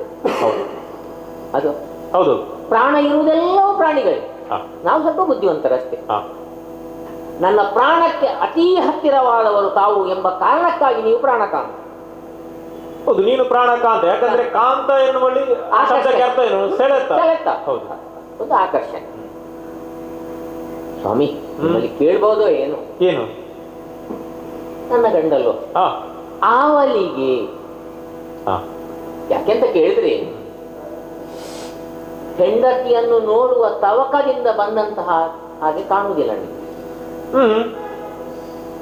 ಎಲ್ಲಿಯೋ ಹೋಗುವವರು ಇಲ್ಲಿಗೆ ಬಂದು ಹೋಗೋಣ ಎಂಬಂತ ಭಾವ ನಿಮ್ಮಲ್ಲಿ ಅಷ್ಟು ಮಾತ್ರವಲ್ಲ. ಎಲ್ಲಿಗೆ ಅಂತ ಕೇಳುವುದಕ್ಕಿಂತ ನೀನು ಆವಲ್ಲಿಗೆ ಆವಲ್ಲಿಗೆ ಅಂತ. ಅದು ನಮ್ಮ ಮನೆ ಬೇಕು ಅಡ್ಡ ಬಂದ್ರೆ ಅದು ಅಪಶಕುನ ಅಲ್ಲ. ಅದು ಬೆಕ್ಕು ಬೇಕು ಅಲ್ಲ, ಬೆಕ್ಕು ಬೇಕು. ಅದು ನನ್ನ ಮನೆ ಬೇಕು ಅಡ್ಡ ಬಂದ್ರೆ ಅಪಶಕುನ ಅಲ್ಲ ಅಂತ. ಅದು ಎಲ್ಲಿಗೆ ಅಂತ ಕೇಳಬಹುದು. ಒಂದು ಸಣ್ಣ ಮಟ್ಟಿನ ಅಧಿಕಾರವು ನನಗೆ ಉಂಟು ಧಾರಾಳ. ಅದು ನೀವೇ ಗೊತ್ತಲ್ಲ. ಧರ್ಮಪತ್ನಿ ಎಂಬ ಶಬ್ದಕ್ಕೆ ಅರ್ಥ ಅಲ್ಲ, ಧರ್ಮ ಕರ್ಮದಲ್ಲಿ ಸಂಯೋಗವನ್ನು ಹೊಂದಿರುವವಳು ಎಂಬ ಅರ್ಥದಲ್ಲಿ ನಾನು ಕೇಳಿದೆ. ರಾಜ ಟಿವಿ ಉಂಟು. ರಾಜಕುಮಾರನಿಗೆ ರಾಜ ಟಿವಿ ದೊಡ್ಡದಲ್ಲ, ಆದ್ರೆ ಇಂದಿನ ಟಿವಿಯೇ ಬೇರೆ. ಅಷ್ಟು ಮಾತ್ರವಲ್ಲ, ಕೈಯಲ್ಲಿ ಧನುರ್ಬಾಣ. ರಥದಲ್ಲಿ ಒಬ್ಬ ಯೋಧನಿಗೆ ಬೇಕಾಗುವಂತಹ ಈಟಿ ಕಟಾರಿ ಎಲ್ಲವೂ ಉಂಟು ಅದರಲ್ಲಿ. ಸಾರಥಿಯೂ ಇದ್ದಾನೆ. ಸಾರಥಿ ಅವ ಯಾವಾಗಲೂ ನನ್ನನ್ನು ಬಿಟ್ಟು ಹೋಗುವುದು. ಇಲ್ಲಿ ಅರಮನೆ ಅಂತಃಪುರಕ್ಕೆ ಬಂದು ಬಿಟ್ಟು ಅವ ಹೋಗುತ್ತಾನೆ. ಇಂದು ಹಾಗೆ ನಿಂತಿದ್ದಾನೆ. ವಿಶೇಷವಂತ ಕುದುರೆಗಳು ಹೂಡಲ್ಪಟ್ಟಿವೆ ಅದಕ್ಕೆ. 4 ಕುದುರೆಗಳು ಎಲ್ಲ ಉಂಟು. ಹಾಗಿರುವಾಗ ನಿಮ್ಮಲ್ಲಿ ನಾನು ಕೇಳುವುದು ಇಷ್ಟೇ, ತಾವು ಯಾವುದೇ ಸಂದೇಹವನ್ನು ಇಟ್ಟುಕೊಳ್ಳದೆ ನಾವು ಭಾವಭಕ್ತಿಯಿಂದ ಎಂದಿನಂತೆ ಇಲ್ಲದೇ ಇರುವಂತ ನಿಮ್ಮನ್ನು ನಾವು ಕೇಳುವುದು, ನಾವಲ್ಲಿಗೆ ನಿಮ್ಮ ಪಯಣ ಅಷ್ಟೇ. ಅಂದ್ರೆ ಈಗ ನಿನ್ನಲ್ಲಿ ಹೇಗೆ ಹೊಸತನವನ್ನು ನಾನು ಕಂಡೇನೋ ಹಾಗೆ ನನ್ನಲ್ಲಿಯೂ ನೀನು ಹೊಸತನವನ್ನು ಕಂಡೆ. ಹೊಸತನಲ್ಲ ಇದು, ನಿಮ್ಮಲ್ಲಿ ಹೊಸತನ ಎಂಬ ಯಾವಾಗಲೂ ಇಲ್ಲದೆ ಇದ್ದದ್ದು. ಅಂದ್ರೆ ಒಂದು ಸತಿಗ್ರಹಕ್ಕೆ ಬರುವಾಗ ಆ ರೀತಿಯಲ್ಲಿ ಬಂದದ್ದಲ್ಲ, ಸತಿಗ್ರಹಕ್ಕೆ ಬರುವಾಗ ಇದೆಲ್ಲ ಅವಶ್ಯ ಅಲ್ಲ. ಎದೆಗೆ ಹಚ್ಚಿಕೊಂಡಂತಹ ಕವಚ, ಮೈಯಲ್ಲಿ ಹೊರೆಗಾಣಿಸಿಕೊಂಡಂತಹ ಕರವಾಳ, ಕೈಯಲ್ಲಿ ಹಿಡಿದಂತಹ ಧನುಸು, ಬೆನ್ನಿಗೆ ಕಟ್ಟಿದಂತಹ ಬತ್ತಳಿಕೆ, ಇದೆಲ್ಲ ಹೆಂಡತಿಯವಳಿಗೆ ಬರುವಾಗ ಇದೆಲ್ಲ ಅಗತ್ಯ ಉಂಟಾ? ನಿನ್ನ ಸಂದೇಹ ಅದಲ್ಲ. ಹೌದು, ಈಗ ನಾನು ನಿನ್ನಲ್ಲಿ ಹೇಗೆ ಹೊಸತನವನ್ನು ಕಂಡೆನೋ ನೀನು ನನ್ನಲ್ಲಿಯೂ ಹಾಗೆ ಕಂಡೆ. ಹೌದು, ನಿನಗೆ ವಿಷಯ ಗೊತ್ತಿಲ್ಲ, ಪ್ರಚಾರ ಉಂಟು.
ಸೂರ್ಯ ಕಿರಣಗಳು ಬಿದ್ದಾವಾಗ ತನ್ನ ದಳಗಳನ್ನು ದಶ ದಿಶೆಗೂ ಪಸರಿಸುತ್ತದೆ. ಖಂಡಿತವಾಗಿ ತಾವರೆಗೂ ಸೂರ್ಯನಿಗೂ ಸಂಬಂಧ ಎಂತದ್ದು?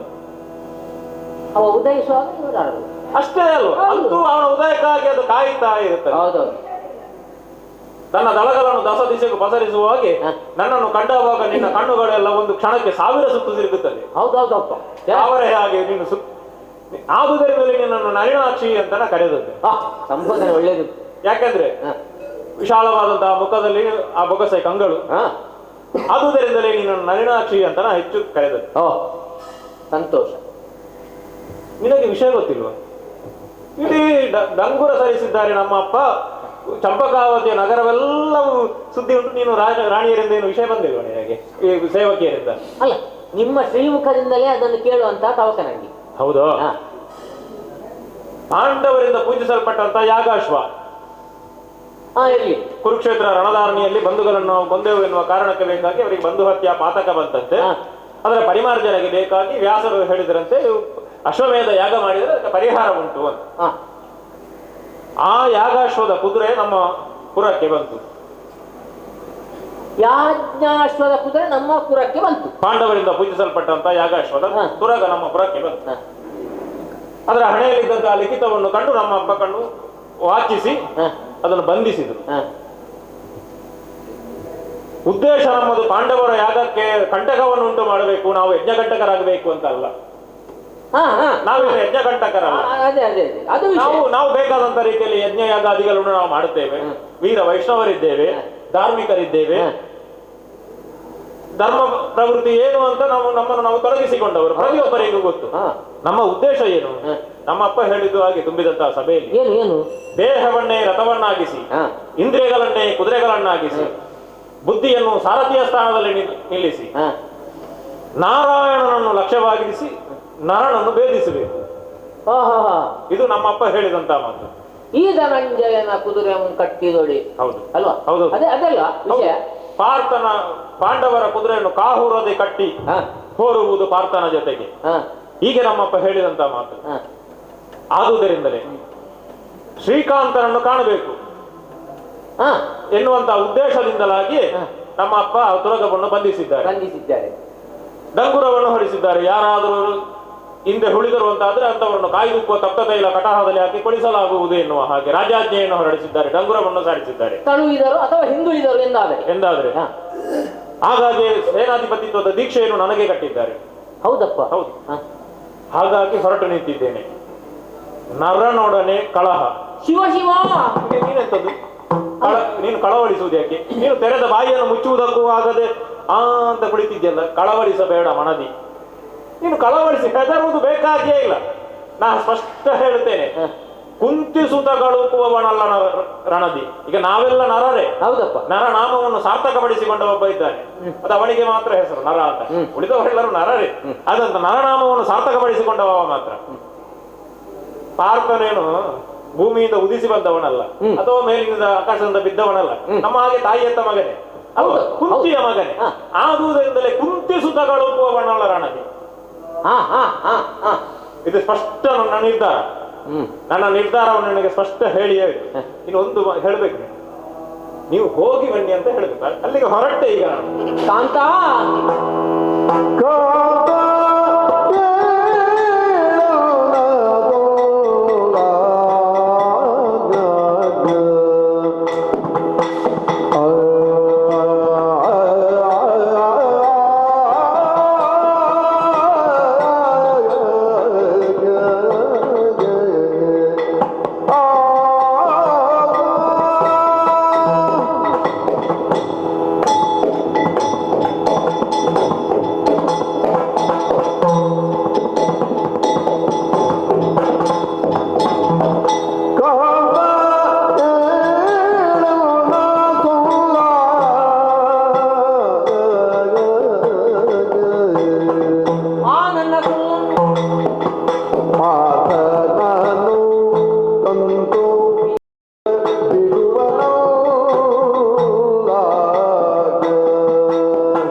ಯಜ್ಞಾಶ್ವ ನಮ್ಮ ಚಂಪಕಾವತಿಗೆ ಬಂದಾಗ ಆ ವಿವರಣೆಯನ್ನು ತಾವು ಕೊಡುತ್ತಾ ಹೋಗುವಾಗ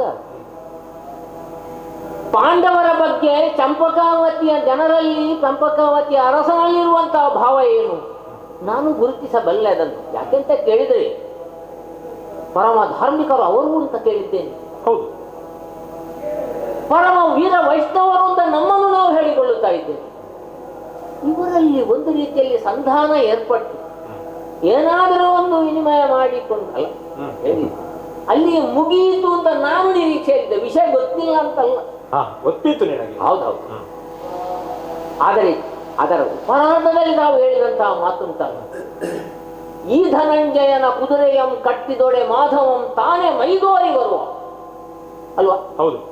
ಹಾಗಾದ್ರೆ ಧನಂಜಯನನ್ನು ಕಟ್ಟಿ ಹಾಕುವ ಮೂಲಕ ಅವನನ್ನು ಬರಿಸುವುದು.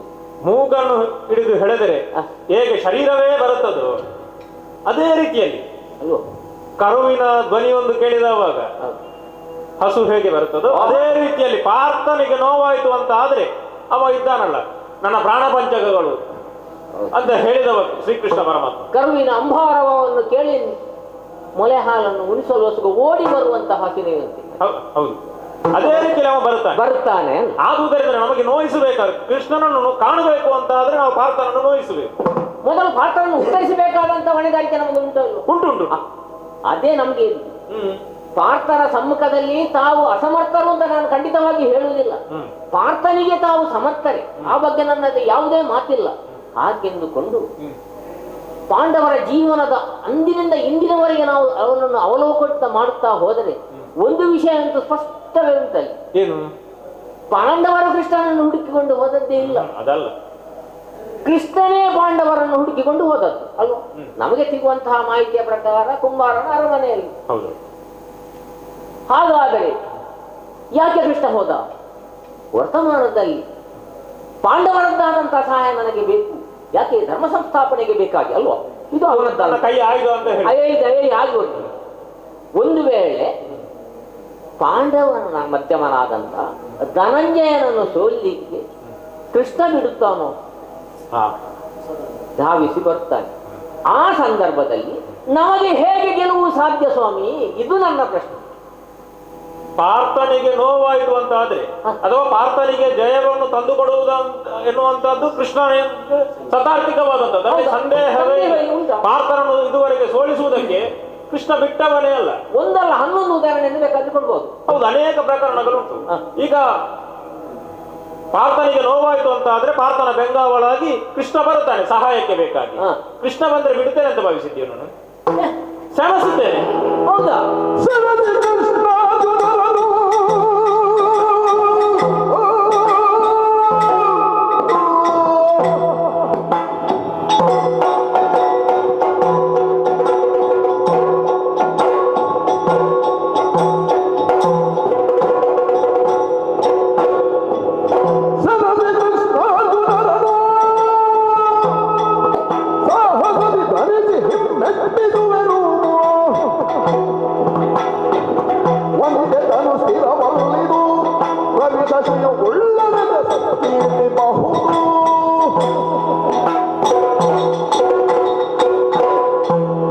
ಮೊದಲೇ ತೀರ್ಮಾನ ಮಾಡಿಯೇ ನಾವು ಹೊರಟವರಿದ್ದೇವೆ. ಏನು? ನರನಹರಿ ಬಗ್ಗೆ ಕೃಷ್ಣ ಬರಳವನ ದುರದಿನ ಮೆಚ್ಚಿಸುವೆ. ಪಾರ್ಥನ ಜೊತೆಗಿನ ಹೋರಾಟದಲ್ಲಿ ಪಾರ್ಥನಿಗೆ ಸೋಲಾಯಿತು, ಪಾರ್ಥನಿಗೆ ನೋವಾಯಿತು ಅಂತ ಆದ್ರೆ ಕೃಷ್ಣ ಬರ್ತಾನೆ. ಕೃಷ್ಣ ಬಂದ್ರೆ ಕೃಷ್ಣಾರ್ಜುನರ ಜೊತೆಗಿನ ಕಾಳಗವನ್ನು ಮಾಡುವುದಕ್ಕೂ ನಾ ಸಮರ್ಥನಿದ್ದೇನೆ, ಮಾಡುತ್ತೇನೆ. ಇದು ಮೊದಲೇ ನಿರ್ಣಯಿಸಿ ನಾವು ಹೊರಟದ್ದು. ಹಾಗೆ ಹೋರಾಟ ಆದವಾಗ ದೂರದಲ್ಲಿ ಮೆಚ್ಚಿಸಿದರೆ ಕೃಷ್ಣ ಸಹಬಾಸ್ ಸುಧನ್ವ ಅಂತ ಒಂದು ಮೆಚ್ಚುಗೆಯ ಮಾತು ಕೃಷ್ಣನ ಬಾಯಿಂದ ಬಂದ್ರೆ ಸಾಕು.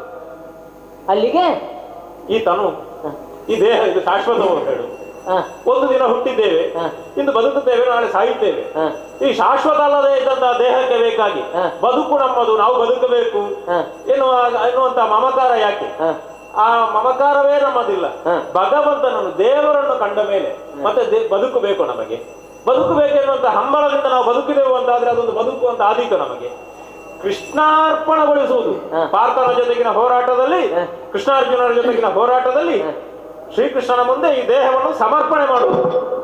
ಶಾಶ್ವತವಾದಂತಹ ಕೀರ್ತಿ, ಆಚಂದ್ರಾರ್ಕವಾದಂತಹ ಕೀರ್ತಿ ನನ್ನ ಬದುಕಿನಲ್ಲಿ ನನಗೆ ಒದಗುತ್ತದೆ, ಸ್ಥಾಯಿಯಾಗುತ್ತದೆ. ಸೂರ್ಯಚಂದ್ರರು ಇರುವಲ್ಲಿಯವರೆಗೆ ಹೇಳ್ತಾರೆ ಸುಧನ್ವ ಕೃಷ್ಣಾರ್ಜುನರನ್ನು ಮೆಚ್ಚಿಸಿದವ. ನಮ್ಮ ದೇವರ ಕೋಣೆಯಲ್ಲಿ ನೋಡಿದ್ವಿ, ಆಳಕ್ಕರದ ಪಾರ್ಥಸಾರಥಿಯ ಮೂರ್ತಿಯನ್ನು ಮಾಡಿದವರು, ನಿತ್ಯವೂ ಪೂಜಿಸಿದವರು.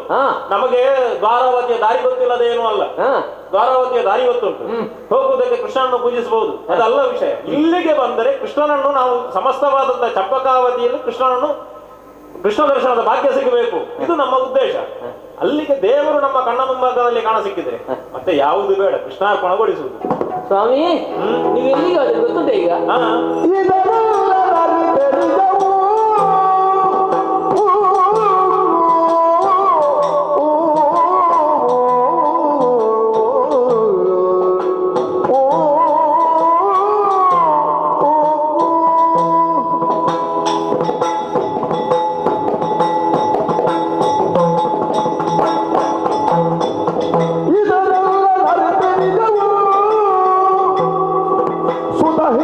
Gudizude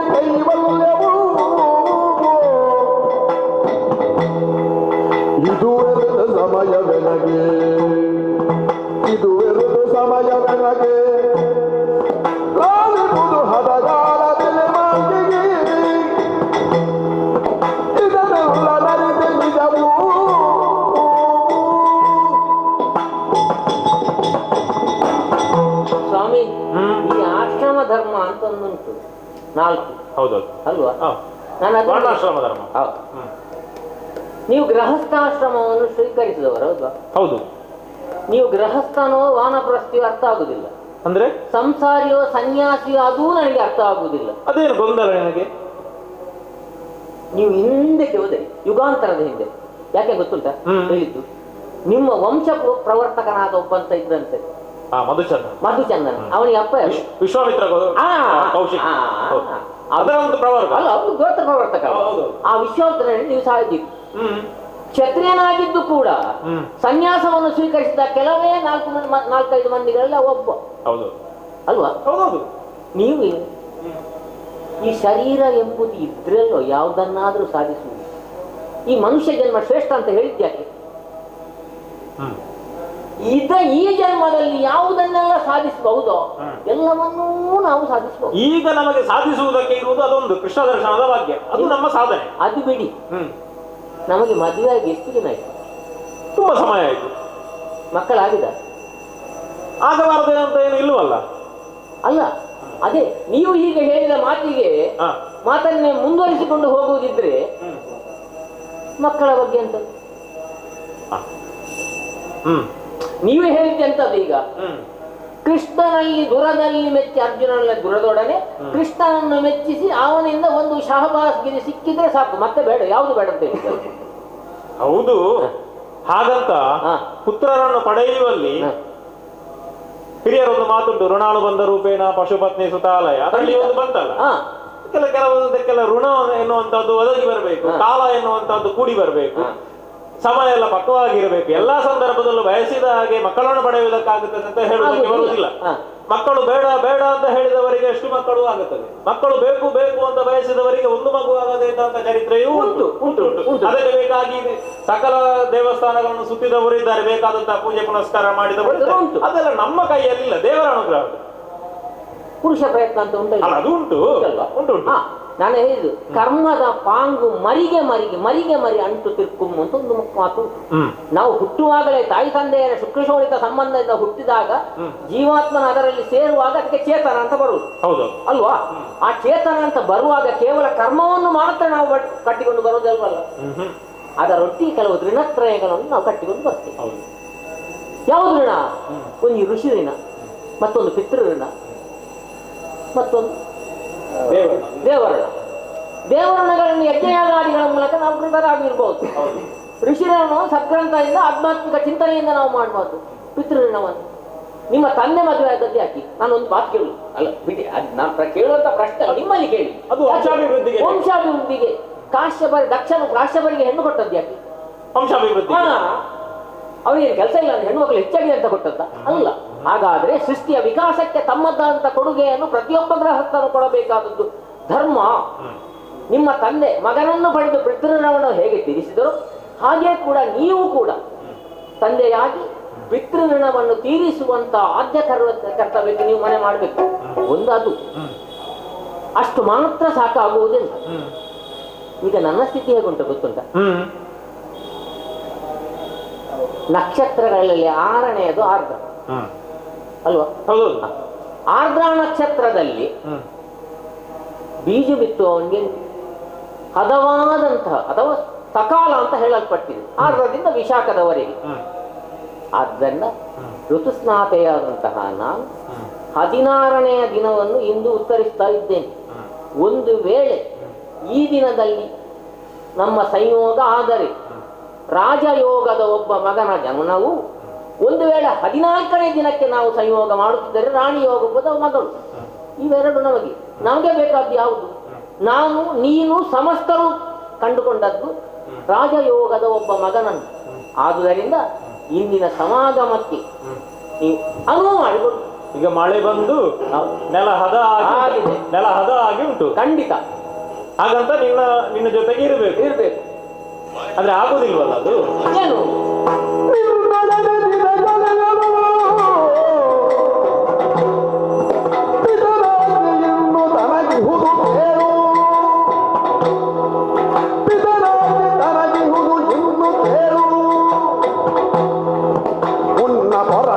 ಜನಕ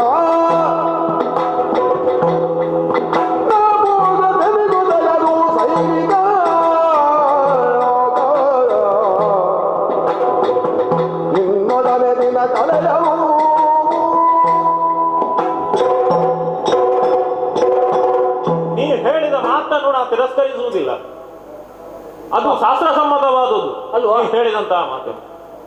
ಹಾಗಾದ್ರೆ ನನ್ನ ಮಾತಲ್ಲಿ ಸ್ವಲ್ಪ ಅರ್ಥ ಉಂಟು ಅಂದ್ರೆ ನಿಮಗೆ ಅರ್ಥ ಆಯ್ತಲ್ಲ.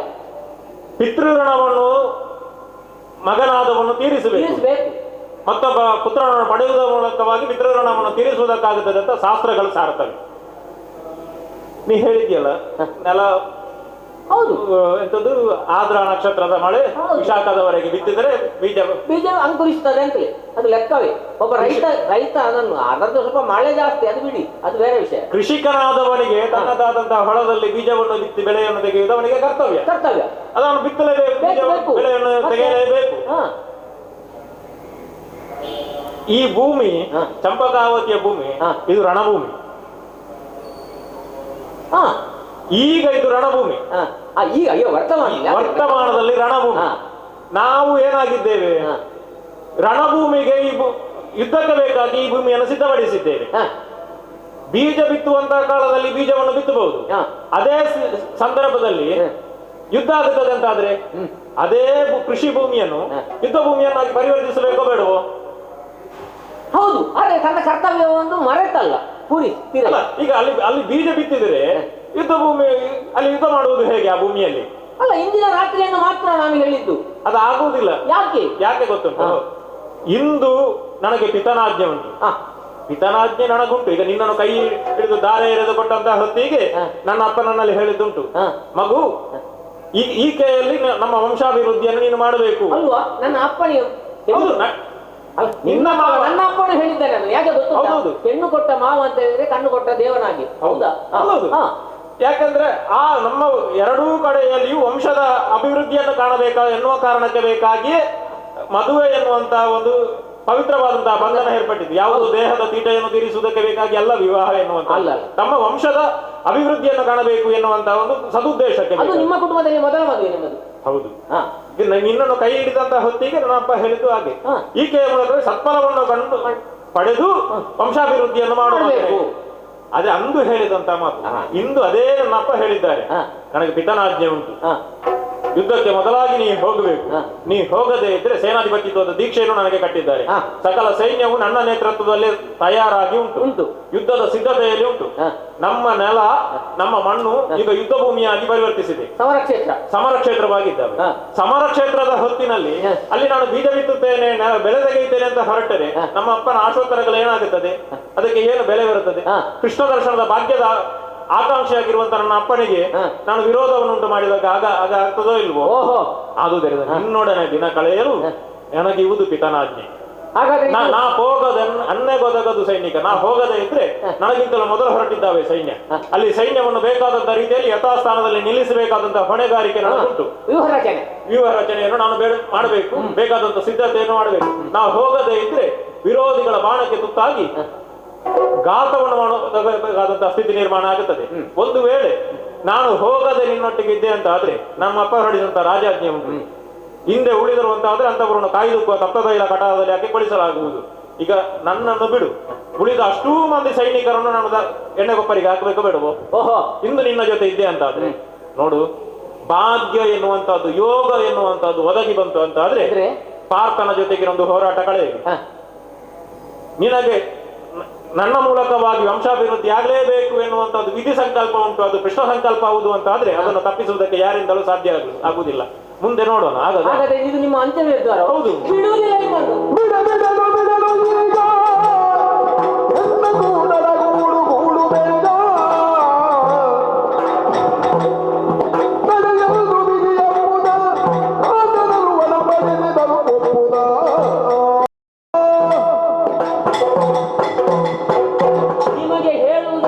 ಶಾಸ್ತ್ರಾಧಾರವನ್ನು ಸಹಿತವಾಗಿ ಎಲ್ಲವನ್ನು ಸವಿವರವಾಗಿ ಹೇಳಿದ್ದೇನೆ. ಇನ್ನೂ ನಿಮ್ಮದಿದ ಅದ್ವ ನಿರ್ಧಾರ ಅಂತ ಹೇಳಿದ್ರೆ ಇವಾಗ ನೋಡಿ ಬಾಗಿಲು ಹಾಕಿದ್ದೇನೆ, ಇನ್ನು ನಿಮಗೆ ಬೇಕಾದ್ದನ್ನು ಅಂತ ಹೇಳಿದ್ರೆ ನಾನು ಬಿಡೆ ನೀನು ಅಂತಲೇ ಹೇಳ್ಬೇಕು. ನೀನು ಬಿಡೆ ಅಂತ ಹೇಳಿದ್ರು, ನಾನು ಬಿಡುವುದಿಲ್ಲ ಅಂತಲೇ ಹೇಳಿದ್ದು. ಈಗ ನನಗಾಗಿ ಒಬ್ಬ ಕಾಯ್ತಾ ಇದ್ದಾನೆ ಹೊರಗೆ ರಥ ಸಿದ್ಧಪಡಿಸಿಕೊಂಡು, ಅವನಿಗೆ ಹೆಂಡತಿ ಮಕ್ಕಳಿಲ್ಲ. ಅದು ನಮ್ಗೆಲ್ಲ ಗೊತ್ತುಂಟು. ಯಾಕೆಂತ ಕೇಳಿದ್ರೆ ಬೇರೆ ಅನ್ಯ ಸ್ಥಳಕ್ಕೆಲ್ಲ ಹೋಗುವವರು ವಾಹನವನ್ನು ದೂರ ನಿಲ್ಲಿಸಿ ಹೋಗುವುದು ಕೆಲವು ಕ್ರಮ ಉಂಟು. ಹಾಗೆ ಇರ್ಲಿ, ಅಲ್ಲ ನಾನೀಗ ನಿಮ್ಮನ್ನು ಹೋಗ್ಲಿಕ್ಕೆ ಬಿಡುವುದಿಲ್ಲ ಅಂತ ಆಯ್ತು. ಈಗ ಈ ಬಾಗಿಲು ಹಾಕಿದ್ದೇವೆ, ನಾನು ಒಂದು ಕ್ಷಣ ಹೊತ್ತು ಯೋಚಿಸುತ್ತೇನೆ.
ಸತಿಗೆ ಷೋಡಶದ ಋತು ಸಮಯ.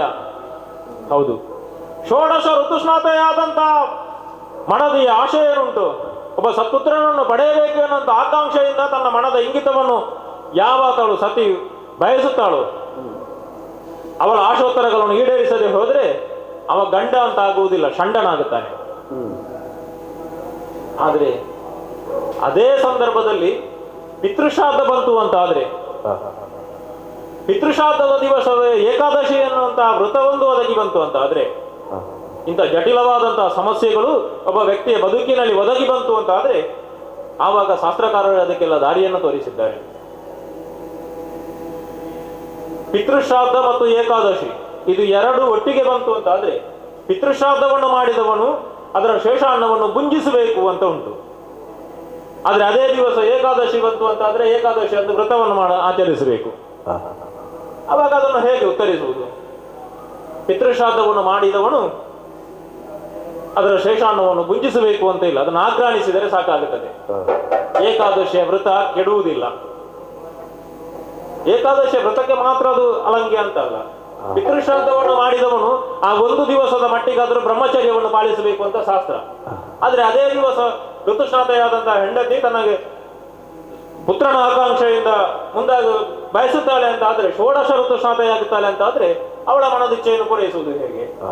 ನಡುವಿರುಳು ಕಳೆದ ವನಿತೆಯನ್ನು ಒಡಗೂಡಬಹುದು.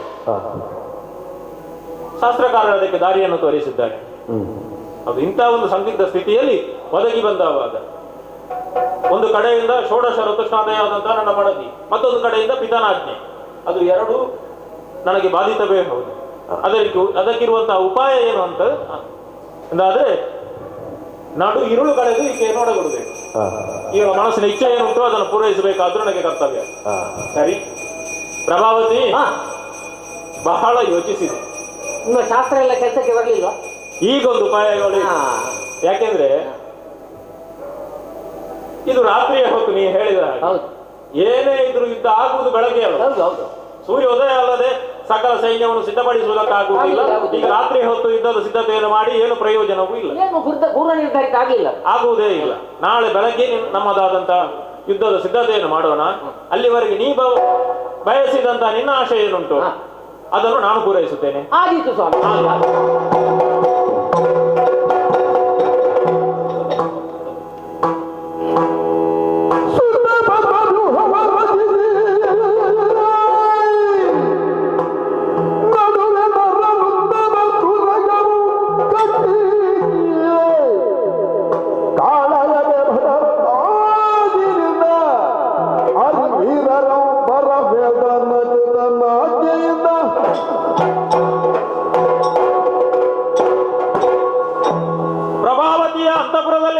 ಹೊತ್ತಿಗೆ ಯುದ್ಧ ಕ್ಷೇತ್ರವನ್ನು ನಾ ಪ್ರವೇಶ ಮಾಡಲಿಲ್ಲ ಎನ್ನುವ ಕಾರಣಕ್ಕೆ ಬೇಕಾಗಿ ನನ್ನ ತಂದೆಯವರಿಂದ ಆಜ್ಞೆಯನ್ನು ಪಡೆದಂತಹ ಭಟರು ಕದ್ದ ಕಳ್ಳನನ್ನು ಕಟ್ಟಿದರು ಅದೇ ತಂದು ನನ್ನ ತಂದೆಯ ಮುಂದೆ ನಿಲ್ಲಿಸಿದರು.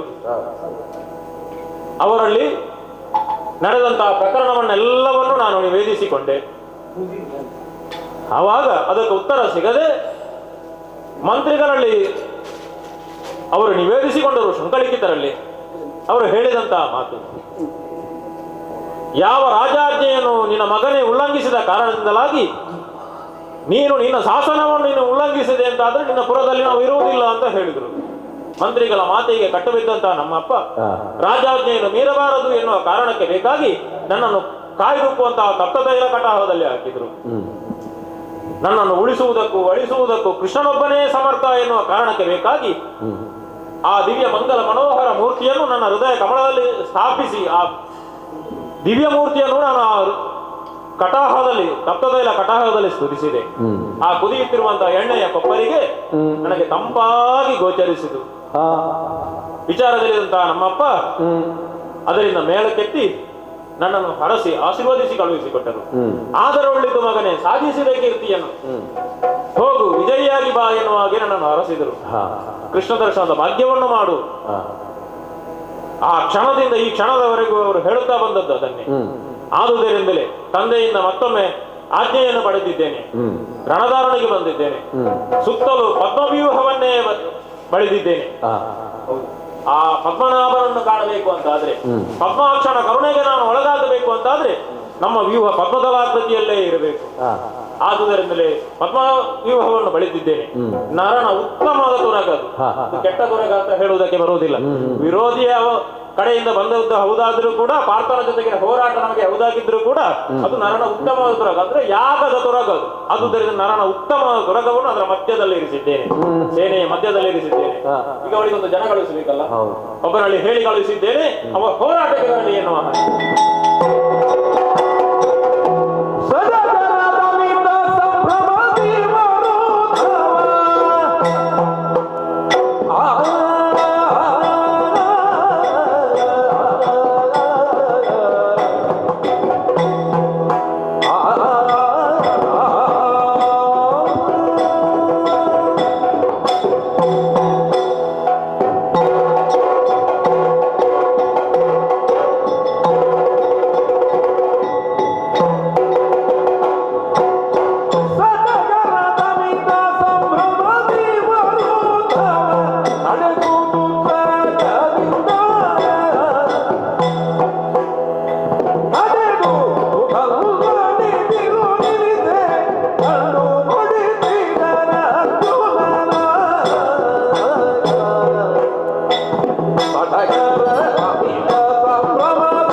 ಎಲ್ಲೆಲ್ಲೂ ಬೊಬ್ಬೆ ಬೊಬ್ಬೆ. ನಮ್ಮ ಸೇನೆಯಲ್ಲಿ ಅಮಿತ ಉತ್ಸಾಹ. ಇದು ಹೊರಟಂದಿನಿಂದಲೂ ಹೀಗೆ ಹಸ್ತಿನೆಯಲ್ಲಿ ಮೂಲ ಬಲವನ್ನು ಒಡಗೂಡಿಕೊಂಡು ಹೊರಟಂತಹ ಸೇನೆ ಹರ್ಷೋದ್ಗಾರದಲ್ಲಿ ಹಾಹಾಕಾರವನ್ನು ರಚಿಸುತ್ತಾ ಮುಂದುವರಿಯುತ್ತಾ ಬಂದಿದೆ. ಒಂದು ಕ್ಷಣದಲ್ಲಿ ಕುರುಧಾರಿಣಿಯ ನಂತರ, ಕುರುಕ್ಷೇತ್ರದ ಯುದ್ಧದ ನಂತರ ಧರ್ಮರಾಯ ಅಣ್ಣ ಧರ್ಮಪ್ರಭುವಿಗೆ ಪಟ್ಟಾಭಿಷೇಕವಾಯಿತು, ಅಲ್ಲಿಗೆ ಎಲ್ಲವೂ ಸುಖಾಂತ್ಯವಾಯಿತು ಎನ್ನುವಾಗ ಬಂಧು ಹತ್ಯಾ ದೋಷದ ಒಂದು ಆರೋಪ, ಅದು ಹಾಗೆಯೇ ಬಿಡಬಾರದು ಎನ್ನುವಂತಹ ಪರಿಹಾರಕ್ಕೆ ಏನು ಎನ್ನುವಾಗ ಕೃಷ್ಣ ದ್ವೈಪಾಯನರು ಸೂಚನೆ ಮಾಡಿದ್ದು ಬಂಧು ಹತ್ಯಾ ದೋಷದ ಪರಿಹಾರಕ್ಕಾಗಿ ಅಶ್ವಮೇಧ ಯಾಗ. ಕ್ಷತ್ರಿಯರಿಗೆ ಅಶ್ವಮೇಧ ಯಾಗ ಏನು ಎನ್ನುವುದು ಹೊಸತೇನೂ ಅಲ್ಲ. ಹಾಗಾಗಿ ಕೃಷ್ಣ ದ್ವೈಪಾಯನರ ಸೂಚನೆ, ಆ ಬಾದರಾಯಣರ ಸೂಚನೆಯನ್ನು ಅನುಸರಿಸಿದಾಗ ಅದಕ್ಕೆ ಭಗವಾನ್ ಶ್ರೀಕೃಷ್ಣನ ಅನುಗ್ರಹದ ಮಾರ್ಗದರ್ಶನ. ಹೀಗೆ ನಾವು ಸಹೋದರರು ಸಮಾಲೋಚಿಸಿ ಅಣ್ಣ ಧರ್ಮಪ್ರಭುವನ್ನು ಅಲ್ಲಿ ಯಾಗದೀಕ್ಷಿತನನ್ನಾಗಿ ಕೊಳ್ಳಿರಿಸಿದಾಗ ಯಾಗದ ತುರಗದ ಬೆಂಗಾವಲಿಗೆ ಯಾರು ಎನ್ನುವಾಗ ಎಲ್ಲರ ಸೂಚನೆ ಏಕಕಂಠದಿಂದ ಬಂದದ್ದು ಅದು ಅರ್ಜುನ.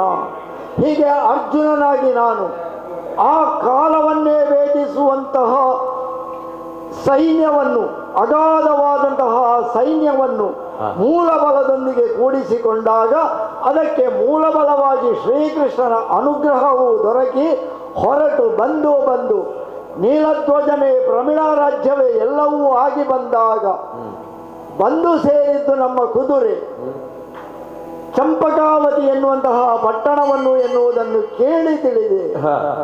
ಇದುವರೆಗೆ ನಾವು ಕಂಡು ಕೇಳಿಯರಿದ ಪ್ರದೇಶ ಇದು. ಹಾಗಿದ್ದರೆ ಈ ಪ್ರದೇಶಕ್ಕೆ ನಮ್ಮ ಕುದುರೆ ಆಯಾಚಿತವಾಗಿ ಬಂದಾಗ ಇಲ್ಲಿ ಅದರ ಬಂಧಿಸಲ್ಪಟ್ಟಿದೆ. ಹಾಗಿದ್ದರೆ ಬಂಧಿಸಿದಂತಹ ಕುದುರೆಯನ್ನು ಬಿಡಿಸಿ ಯಾಗವನ್ನು ಮುಂದುವರಿಸುವುದು ಅಥವಾ ಯಾಗಾಶ್ವವನ್ನು ಮುಂದುವರಿಸಿಕೊಂಡು ಹೋಗುವುದು ಅದು ನನ್ನ ಹೊಣೆಗಾರಿಕೆಯೂ ಹೌದು ಎನ್ನುತ್ತಾ ಆ ಹೊಣೆಗಾರಿಕೆಯನ್ನು ಮುಂದುವರಿಸುವುದು ಹೇಗೆ ಎಂದು ಇದಾದಾಗ ನಮ್ಮ ಬಲದೊಡನೆ ಆ ಸೈನ್ಯವನ್ನು ಎದುರಿಸುವಂತಹ ಸಂದರ್ಭದಲ್ಲಿ ನಮ್ಮವರಾದಂತಹ ಪ್ರದ್ಯುಮ್ನನೋ ಇತರರನ್ನು ಕಳೆದುಕೊಂಡಾಯಿತು. ಹಾಗಿದ್ದರೆ ಕಳೆದುಕೊಂಡವರನ್ನು ಎಣಿಸಿಕೂತರಾಗುವುದಿಲ್ಲ. ಅರ್ಜುನನಾಗಿ ನಾನು ಏನು ಎನ್ನುವುದನ್ನು ತೋರಿಸಿಕೊಡಬೇಕಲ್ಲವೇ? ಹಾಗಾಗಿ ಯುದ್ಧ ಎನ್ನುವುದು ನನಗೆ ಹೊಸತೇನೂ ಅಲ್ಲ. ಆದರೂ ಈ ಚಂಪಕಾವತಿಯ ಪಟ್ಟಣಕ್ಕೆ ಬಂದಾಗ ನಮ್ಮವರೆಲ್ಲವರು ಹೋದವರು ಅಲ್ಲಿ ಕಳೆದು ಹೋಗಿದ್ದಾರೆ ಅಥವಾ ಆ ಸೇನೆಯನ್ನು ಎದುರಿಸಲಾಗದೆ ಹೋಗಿದ್ದಾರೆ ಎನ್ನುವಾಗ ಅರ್ಜುನನಾಗಿ ನಾನೇನ ಮಾಡಬಹುದು ಎಂದು ಸಮಾಲೋಚಿಸಿದಾಗ ಎಲ್ಲರೂ ಆಹಾಕಾರದ ಬೊಬ್ಬೆಯನ್ನೆಬ್ಬಿಸಿದರು. ಅದಕ್ಕಾಗಿ ಒಂದರಗಳಿಗೆ ಅವರನ್ನು ತಡೆದದ್ದು ಅಮಿತ ಉತ್ಸಾಹ. ಅರ್ಜುನನು ಹೊರಡುವಾಗ ಯಾವಾಗಲೂ ಹಾಗೆ ಯುದ್ಧಕ್ಕೆ ಅರ್ಜುನ ಎದ್ದು ನಿಂತು ಹೊರಟನೆಂದಾದರೆ ಅಲ್ಲಿ ಅಮಿತವಾದಂತಹ ಉತ್ಸಾಹ. ಕೇವಲ ಅಮಿತ ಉತ್ಸಾಹವೇ ಮಾತ್ರವೇ ಅಲ್ಲ, ಇಲ್ಲಿ ಸಡಗರವೂ ತುಂಬಿಕೊಂಡಿದೆ. ಯಾಕೆ ಸಡಗರ? ಅರ್ಜುನ ಮುಂದಡಿ ಇಟ್ಟನೆಂದಾದರೆ ಅಲ್ಲಿ ಮತ್ತೆ ವಿಜಯವೇ ಅಲ್ಲದೆ ನನ್ನ ಅನ್ವರ್ಥ ನಾಮವು ವಿಜಯವೇ ಎಂದಾದಾಗ ವಿಜಯವನ್ನು ಸಾಧಿಸುತ್ತಾನೆ. ಆ ವಿಜಯದ ಮೂಲಕವಾಗಿ ಈ ಯಾಗಾಶ್ವ ಮುಂದುವರಿಯುತ್ತದೆ. ಹಾಗೆ ಎಲ್ಲರಲ್ಲೂ ಸಡಗರ. ಅಂತಹ ಸಡಗರವನ್ನೆಲ್ಲರನ್ನೂ ಒಟ್ಟುಗೂಡಿಸಿಕೊಂಡಿದ್ದೇನೆ. ಅರ್ಜುನ ಏನು ಎನ್ನುವುದನ್ನು ಅರಿಯದ ಆ ಒಂದು ಸೈನ್ಯದ ಮೇಲೆ ಏಕಾಏಕಿ ಸಾರುವುದಲ್ಲ. ಆ ಸುಧನ್ವ ಬಂಧವ ಹೇಳಿ ಕಳುಹಿಸಿದ್ದಾನಂತೆ, ಇಂದಿನ ದಿನದಲ್ಲಿ ನಾನೋ ನೀನೋ ಎನ್ನುವುದನ್ನು. ಹಾಗಿದ್ದರೆ ಹುಡುಗನಾದಂತಹ ಸುಧನ್ವನಿಗೆ ಕಂಡು ಕೇಳರಿಯದ ಈ ನಗರದಲ್ಲಿ ಅರ್ಜುನನ ಪ್ರತಾಪ ಏನು ಎನ್ನುವುದನ್ನು ತೋರಿಸಬೇಕಲ್ಲವೇ? ಹಾಗಾಗಿ ದಿವ್ಯವಾದ ವರೂತವನ್ನು ಸಿಂಗರಿಸಿ ಏರಿಸಿಕೊಂಡಿದ್ದೇನೆ. ನಡೆಯಲಿ ಮುಂದೆ ರಥ, ನಡೆಯಲಿ ಮುಂದೆ.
ಅರ್ಜುನ ನಿನಗೆ ಅನುಭವ ಆಗಿರಬೇಕು. ಯಾಕೆಂದ್ರೆ ನಿನ್ನಿಂದಲೇ ಆಜ್ಞೆಯನ್ನು ಪಡೆದು ಹೊರಟಂತ ಅನೇಕ ಮಂದಿ ವೀರರೆಲ್ಲರೂ ದರಿದ್ರಿಯಲ್ಲಿ ಪವಡಿಸಿದ್ದಾರೆ. ಯಾರು ನಿನ್ನ ಕಣ್ಣ ಮುಂಭಾಗದಲ್ಲಿ ಇಲ್ಲ ಈಗ. ಅವರನ್ನೆಲ್ಲರನ್ನು ಮಡುವಿದವನು ನಾನೇ. ಆ ಬಳಿಕ ನಿನಗೊಂದು ಆಜ್ಞೆಯನ್ನು ಕೊಟ್ಟವ. ನೀನು ನಾಯಕನಾದವ ಅಷ್ಟು ಬೇಗ ಬಂದ್ರೆ ನಿನ್ನ ನಾಯಕತ್ವಕ್ಕೆ ಧಕ್ಕೆ ಆಗುತ್ತದೆ ಅಂತ ಎಲ್ಲರನ್ನು ಕಳೆದುಕೊಂಡ ಮೇಲೆ ನೀನು ಬಂದಿದ್ದಿ ಅಲ್ವಾ? ಅದು ನೀನು ಹೇಳುವುದು. ಅದು ಅಲ್ಲ, ಈಗ ನೀನು ಬಂದದ್ದು ನೀನು ಅಂತ ಸ್ಪಷ್ಟ ಆಯ್ತು. ಅದು ನಿನ್ನ ಧ್ವಜದಲ್ಲಿ ಕಾಣ್ತಾ ಇರುವುದು ಅದು ಕೋಡಗದ ಚಿತ್ರವೋ ಏನು ಕಾಣ್ತದೆ ನಿನಗೆ? ಇದ್ದುದರಿಂದ ನೀನು ಅರ್ಜುನ ಅಂತ ನನಗೆ ಸ್ಪಷ್ಟ ಗೊತ್ತಾಯ್ತು. ಅಷ್ಟಿದ್ರೆ ಸಾಕು. ನಮ್ಮವರೆಲ್ಲರೂ ಕಳೆದುಕೊಂಡಾಗ ಅವರನ್ನು ಮೊದಲು ಕಳುಹಿಸಿದ್ದು ನಾನು ಕಳೆದುಕೊಳ್ಬೇಕೆನ್ನುವುದಕ್ಕಾಗಿ ಅಲ್ಲ. ಅವರೆಲ್ಲರೂ ಉತ್ಸಾಹ ತೋರಿದರು ಈ ಹುಡುಗನಿಗೆ ನಾವು ಸಾಕು ಎನ್ನುವುದನ್ನು. ಆದ್ರೆ ಅವರು ಸಾಕಾಗ್ಲಿಲ್ಲ, ನಾನೇ ಬರಬೇಕಾಯ್ತು ಎನ್ನುವುದನ್ನು ನಾನು ಅವರಿಗೆ ಸಾಕು ಸಾಕು ಸಾಕು ಅಂತ ಮಾಡಿಸಿದ್ದೇನೆ. ಅಷ್ಟನ್ನು ಮಾಡಿಸಿದ್ದೇನೆ. ನೀನು ಈ ಸೃಷ್ಟಿಯಲ್ಲಿ ಶ್ರೇಷ್ಠನಾದಂತಹ ಅರ್ಜುನ, ಸೃಷ್ಟಿಗೆ ಶ್ರೇಷ್ಠ ಅರ್ಜುನ. ಈ ಹಿಂದೆ ಆಗಿ ಹೋದವರಿದ್ದಾರೆ ಅರ್ಜುನಾದಿಗಳು. ಯಮಳಾರ್ಜುನರು ಆಗಿ ಹೋಗಿದ್ದಾರೆ. ಕಾರ್ತಿವೀರ್ಯಾರ್ಜುನರಂತವರ ಕಥೆಯನ್ನು ನಾವು ಕೇಳಿದ್ದೇವೆ. ಅವರೆಲ್ಲ ಸೃಷ್ಟಿಯಲ್ಲಿ ಇದ್ದುಕೊಂಡು ಇತಿಹಾಸವನ್ನು ಸೃಷ್ಟಿಸುವವರು. ನೀನು ಹಾಗಲ್ಲ, ನೀನು ಇತಿಹಾಸವನ್ನೇ ಸೃಷ್ಟಿ ಮಾಡಿದವ. ಎಲ್ಲಿ ನೋಡಿದರಲ್ಲಿ ಅರ್ಜುನ, ನಾವು ಎಲ್ಲಿ ಕೇಳುತ್ತೇವೆಲ್ಲ ಅರ್ಜುನ. ಎಲ್ಲಿಂದ ತೊಡಗಿದ್ದು? ಇಂದ್ರಕೀಲಕದಿಂದ ಶಬರ ಅರ್ಜುನ, ಆ ಬಳಿಕ ದ್ರೋಣಾರ್ಜುನ, ಭೀಷ್ಮಾರ್ಜುನ, ಕರ್ಣಾರ್ಜುನ, ಮೊನ್ನೆ ಅಲ್ಲಿ ಆಯ್ತಂತೆ ಪ್ರಮೀಳಾರ್ಜುನ. ಅಯ್ಯೋ, ಅರ್ಜುನನ ಯಶೋಗಾಥೆ, ಅರ್ಜುನನ ಏರಿದಂತಹ ಎತ್ತರ, ಅರ್ಜುನನ ಬಿತ್ತರಗಳು, ಅದನ್ನು ಸೃಷ್ಟಿಗೆ ಒಬ್ಬ ಶ್ರೇಷ್ಠನಾದಂತಹ ಅರ್ಜುನ, ಹೀಗೆ ನಾವು ಪ್ರಪಂಚ ಮುಖದಲ್ಲಿ ಕಂಡವನು. ಪ್ರಚಾರಕ್ಕೆ ಬಂದ ಮೇಲೆ ಸ್ವಲ್ಪ ಯೋಚಿಸಬೇಕಾಗುತ್ತದೆ, ಏನು ಅಲ್ವೋ? ಈಗ ನೀನು ಹಾಗೆ ಬಹಳ ತೀರ್ಮಾನ ಮಾಡಿ, ಪ್ರಚಾರಕ್ಕೆ ಬಂದವರ ಪರಿಚಯ ಎಲ್ಲರಿಗೂ ಇರ್ತದೆ, ಸಾಮಾನ್ಯದವರಿಗೆಲ್ಲ. ಆದ್ರೆ ಎಲ್ಲರ ಪರಿಚಯ ಪ್ರಚಾರಕ್ಕೆ ಬಂದವರಿಗೆ ಇರುವುದಿಲ್ಲ, ನಾಯಕರಿಗೆ ಇರುವುದಿಲ್ಲ. ಅದು ದೋಷವೂ ಅಲ್ಲ, ತಪ್ಪೂ ಅಲ್ಲ. ನೀನು ಬಹಳ ಪ್ರಚಾರಕ್ಕೆ ಬಂದಿದ್ದಿ, ನೀನು ಏರಿದಂತಹ ಎತ್ತರ, ನಿನ್ನ ಪ್ರಚಾರ ಅದು ಭೂಮಿಯನ್ನಲ್ಲ ಆವರಿಸಿದ್ದಲ್ಲ, ದೇವಲೋಕದವರೆಗೂ ಏರಿದೆ. ನೀನು ಏರಿದಂತಹ ಎತ್ತರ ದೇವಲೋಕದವರೆಗೂ ಏರಿದೆ. ಹಾಗಾಗಿಯೇ 3 ಲೋಕದ ಗಂಡ ನಾನು, ಅಲ್ವೋ? ನಿನ್ನ ಎತ್ತರ ಬಿತ್ತರಗಳು, ಕಾಲಕೇಯರ, ನಿಮತ ಕವಚರೆ ಮೊದಲುಗೊಂಡವರನ್ನು ಸಂಹಾರ ಮಾಡಿ ಇಂದ್ರನ ಅರ್ಧ ಸಿಂಹಾಸನವನ್ನು ಏರಿದವ. ಅದು ಸೃಷ್ಟಿ ಅರ್ಜುನನದ್ದು. ಹೌದು, ಅದು ಅನೇಕ ಇಂಥ ಯಶೋಗಾಥೆ, ನೀ ಏರಿದಂತಹ ಎತ್ತರಗಳು, ನಿನ್ನ ಯಶೋಗಾಥೆ ಧಾರಾಳ ನಾವು ಹೇಳಬಹುದು, ಎಷ್ಟು ಬೇಕಾದ್ರೂ ಪಟ್ಟಿ ಮಾಡಬಹುದು.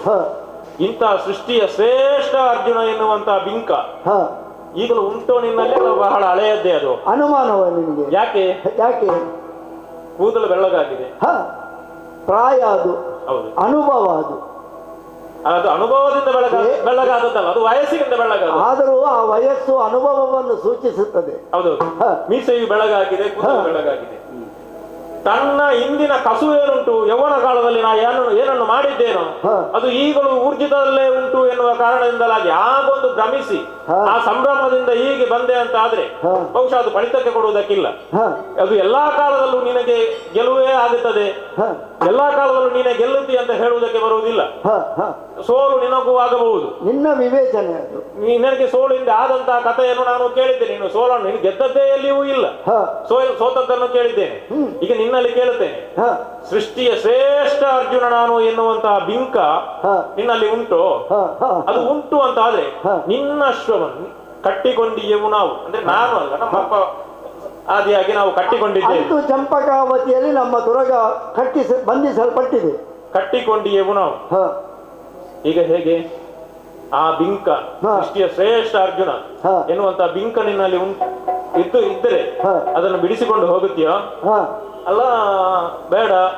ಇಷ್ಟೆಲ್ಲ ಅನಾಹುತ ಆಯ್ತು, ನಮ್ಮವರೆಲ್ಲರೂ ಅನೇಕ ಮಂದಿಗಳು ದರಶಾಹಿಗಳಾಗಿದ್ದಾರೆ, ಇನ್ನು ಯಾರು ಇಲ್ಲ, ಏಕಾಂಗಿಯಾಗಿ ನಾ ಇರುವುದು ಅಳಿದುಳಿದಂತಹ ಸ್ವಲ್ಪ ಸೇನೆ, ಅದಿಲ್ಲ ಅಂತ ನನ್ನ ಮುಂದೆ ಅಂಗಲಾಚಿ ಬೇಡುತ್ತೀಯ? ಅಲ್ಲ, ಬಿಟ್ಟು ಹೋಗುತ್ತೀಯ? ಬೇಗ ಹೇಳ್ಬೇಕು. ಈಗ ಇದು ನಿನ್ನ ಪ್ರಶ್ನೆ, ಉತ್ತರ ತಟ್ಟನೆ ಹೇಳ್ಬೇಕು. ಎಲ್ಲ ಹುಡುಗ ಹುಡುಗ ಹುಡುಗ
ಪ್ರಬುದ್ಧನಾದಂತಹ ಈ ಅರ್ಜುನನ ಮುಂದೆ ಬಾಲ ಭಾಷೆಯ ಹುಡುಗುತನದ ಮಾತು ನಿನ್ನದು.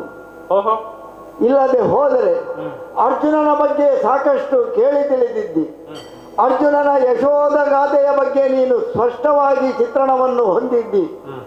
ಕೆಲವು ಕಡೆ ಸೋತಿದ್ದೇನೆ ಎನ್ನುವಂತಹ ಮಾತುಗಳು, ಸೋತರು ಅದನ್ನು ಗೆಲುವಾಗಿ ಮಾರ್ಪಡಿಸಿಕೊಳ್ಳುವಂತಹ ಒಂದು ಚಾಕ್ಯತೆ, ಯೋಗ್ಯತೆ ಅರ್ಜುನನ ಬಳಿಯಲ್ಲಿ ಇದೆ ಎನ್ನುವಾಗ ಅರ್ಜುನನಿಗೆ ಸೋಲೋ ಗೆಲುವು, ಅರ್ಜುನನ ಇತಿಹಾಸ ಏನು ಎನ್ನುವುದನ್ನು ಸ್ಪಷ್ಟವಾಗಿ ತಿಳಿದುಕೊಂಡಂತಹ ನೀನು ಅರ್ಜುನನೆನ್ನುವಂತಹ ಮಹಾವೃಕ್ಷದ ಈ ಅಡಿಯಲ್ಲಿ ಕೆಲವರು ಕಳೆದು ಹೋಗಿರಬಹುದು. ಯಾಕೆ ಅವರೆಲ್ಲ ಆತುರ ಪಟ್ಟರು? ಉಗುರಿನಿಂದ ಹೋಗುವುದಕ್ಕೆ ಕೊಡಲಿಯಾಗಿ ಚಿಕ್ಕಪ್ಪ ಹೇಳಿದರು, ನಾನೇ ಹೋಗುತ್ತೇನೆ, ಇದು ಹೊಸ ನಗರ, ಇಲ್ಲಿಯವರ ಪರಿಚಯ ಇಲ್ಲ, ಇಲ್ಲಿಯವರ ಶೌರ್ಯ ಏನು, ಇಲ್ಲಿಯವರ ಅದಟು ಏನು ಗೊತ್ತಿಲ್ಲ ಎಂದು ಅವರಲ್ಲಿ ಸಮಾಲೋಚಿಸಿದಾಗ ನನ್ನನ್ನು ನಿಲ್ಲಿಸಿ ಹೊರಟರು. ಅವರ ಉತ್ಸಾಹವೇನೋ ಪರಾಕ್ರಮವೇನೋ ಕ್ಷತ್ರಿಯತನಕ್ಕೆ ಸಹಜವಾದುದೇ, ಆದರೆ ಕೈಸಾಗಲಿಲ್ಲ ಎನ್ನುವಂತಹ ಮಾತಿಗೆ ಅಲ್ಲಿ ಸೋಲೆ ಆಯಿತು ಎನ್ನುವಂತಹ ವಿಮರ್ಶೆ ಏನೂ ಇಲ್ಲ. ಯಾಕೆ? ಅರ್ಜುನನಾಗಿ ನಾನು ಇನ್ನೂ ಇಲ್ಲಿ ಉಳಿದುಕೊಂಡಿದ್ದೇನೆ. ಅರ್ಜುನ ಏನು ಎನ್ನುವುದನ್ನು ನೀನು ಅರಿತಿರುವಾಗ ಅರ್ಜುನನ ಮುಂದೆ ನಿನ್ನ ಪ್ರಶ್ನೆ ಏನು? ಬೆಡಗಿನ ಮಾತು ನಿನ್ನದು. ಬಿಟ್ಟು ಪೋಪೆಯೋ ಅಥವಾ ಬಿಡಿಸಿಕೊಂಡುವೆನೆಂಬ ಬಿಂಕವೋ? ಅರ್ಜುನನಾಗಿ ನನಗೆ ಬಿಂಕ ಇರಬೇಕಾದುದು ಸಹಜವೇ. ಯಾಕೆ? ಈ ಯಜ್ಞಾಶ್ವದ ಹಿಂಬಾವಲಾಗಿ ಅದರ ರಕ್ಷಣೆಗಾಗಿ ಬಂದವನು ನಾನು. ನಮ್ಮ ಸೇನಾಧಿಪತಿ ಪ್ರದ್ಯುಮ್ನನು ವೃಷಕೇತುವು ಹೋಗಿರಬಹುದು ಎನ್ನುವ ಮಾತ್ರಕ್ಕೆ ಅದರ ಬೆಂಗಾವಲಾಗಿ ಬಂದಂತಹ ತ್ರೈಲೋಕ್ಯ ವಿಜಯಿ ಅರ್ಜುನ ಧನಂಜಯ ಇರುವಾಗ ಸೋದು ಎನ್ನುವುದು ಈ ಸೈನ್ಯಕ್ಕೆ ಇಲ್ಲ ಎನ್ನುವುದು ನಮ್ಮವರೆಲ್ಲರೂ ತಿಳಿದುಕೊಂಡಿದ್ದಾರೆ. ಹಾಗಿರುವಾಗ ಸೋಲು ಇಲ್ಲದಂತಹ ಅರ್ಜುನನ ನಾಯಕತ್ವ ಇಲ್ಲಿರುವಾಗ ಅರ್ಜುನನಿಗೆ ಬಿಗ್ಗ ಅಂತ ಹೇಳಬೇಕಾದುದೇ ಇಲ್ಲ. ಅದು ಅರ್ಜುನನ ಸಹಜ ಕರ್ತವ್ಯ. ಇಲ್ಲಿ ನಾನು ನನ್ನ ಬಿಂಕವನ್ನೇನು ಪ್ರದರ್ಶಿಸಬೇಕಾಗಿಲ್ಲ, ನನ್ನದಾದಂತಹ ಯೋಗ್ಯತೆಯಿಂದ ಬಿಡಿಸಿಕೊಳ್ಳುತ್ತೇನೆ. ಹಾಗಾಗಿ ಬಿಡಿಸಿಕೊಳ್ಳುವೆನೆಂಬ ಬಿಂಕ ಇರುವವರೆಗೆ ಬಿಟ್ಟು ಹೋಗುವ ಮಾತೇ ಇಲ್ಲ. ಅದು ನಿನ್ನ ಹುಡುಗುತನದ ಮಾತದನ್ನು ಕಟ್ಟಿಡು. ಮತ್ತೆ ಯಜ್ಞಾಶ್ವವನ್ನು ಏನೋ ಅರಿಯದೆ ನೀವು ಕಟ್ಟಿರಬಹುದು, ಈಗಲೂ ಕಾಲ ಮಿಂಚಿದೆ ಅಂತ ನಾನು ಹೇಳುವುದಿಲ್ಲ. ನಿನ್ನಪ್ಪನಾಗಲಿ ನಿನಗಾಗಲಿ ವಿಷಯ ತಿಳಿಯದೆ ಹೀಗೆ ಕಟ್ಟಿದ್ದರೆ ಅರ್ಜುನನ ಯೋಗ್ಯತೆಯನ್ನು ತಿಳಿದ ನಂತರ ಆ ಯಜ್ಞಾಶ್ವವನ್ನು ಬಿಟ್ಟು ನಮ್ಮ ಬೆಂಗಾವಲಾಗಿ ನಮ್ಮ ಜೊತೆ ಸೇರಿಕೊಂಡು ಈ ಹಿಂದೆ ಬಂದವರ ಹಾಗೆ ಬಂದೆ ಎಂದಾದರೆ ಬದುಕುವ ದಾರಿ ನಿನಗೂ ಆದೀತು, ಸಣ್ಣ ಪ್ರಾಯ ನಿನ್ನದು.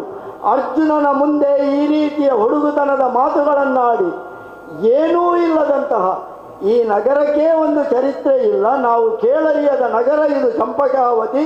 ಅಂತಹ ಊರಿಗೆ ಬಂದಾಗ ಏನೋ ದೊಡ್ಡವರೊಡನೆ ನಾನು ಸಾಹಸ ಮಾಡುತ್ತೇನೆ, ಸೆಣಸುತ್ತೇನೆ ಎನ್ನುವ ಮೂಲಕವಾಗಿ ನೀನು ಹಾಗೆ ಹೇಳಿದೆ ಅಲ್ಲವೇ? ನಾವೆಲ್ಲರೂ ಪ್ರಚಾರಕ್ಕೆ ಬಂದವರು. ಆ ಪ್ರಚಾರಕ್ಕೆ ಬಂದವರೊಡನೆ ಒಂದಷ್ಟು ಸೆಣಸಿದರೆ ನಮ್ಮ ಹೆಸರು ನಾಳೆ ದೊಡ್ಡದಾದೀತು ಎನ್ನುವಂತಹ ಕಲ್ಪನೆ ಏನಾದರೂ ನಿನಗಿದ್ದರೆ ಅಂತಹ ಹುಡುಗತನವೆಲ್ಲರೂ ಇರಲಿ. ನಮ್ಮೊಡನೆ ಬಾ, ಬದುಕಿಕೊಳ್ಳುವ ದಾರಿ ನೋಡು. ಕುದುರೆಯನ್ನು ಬಿಟ್ಟು ಒಟ್ಟಿಗೆ ಸಾಗೋಣ. ನಿನ್ನ ಕುರಿತಾಗಿ ನಾ ಏನೆಲ್ಲ ಭಾವಿಸಿದ್ದೆ, ಏನೆಲ್ಲ ತಿಳ್ಕೊಂಡೆ, ನಿನ್ನ ಏನು ಅಂತ ಕರೆಯುವುದು ನಾನು.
ಕುರಿತಾಗಿ ಏನೆಲ್ಲ ಕೇಳಿದೆ ನಾನು, ಹೇಳಿದೆ, ಏನೆಲ್ಲ ಕನಸು ಕಟ್ಟಿಕೊಂಡಿದ್ದೆ ನಾನು. ದೊಡ್ಡ ದೊಡ್ಡ ಮಾತುಗಳನ್ನು ಹೇಳಿದೆ ಅಲ್ವೇ ನನ್ನ ಬಗ್ಗೆ? ಅದಕ್ಕೂ ನಿನ್ನ ಮಾತಿಗೆ ಒಂದಕ್ಕೂ ಸಂಬಂಧವೇ ಇಲ್ಲವಲ್ಲ. ಯಾಕೆ?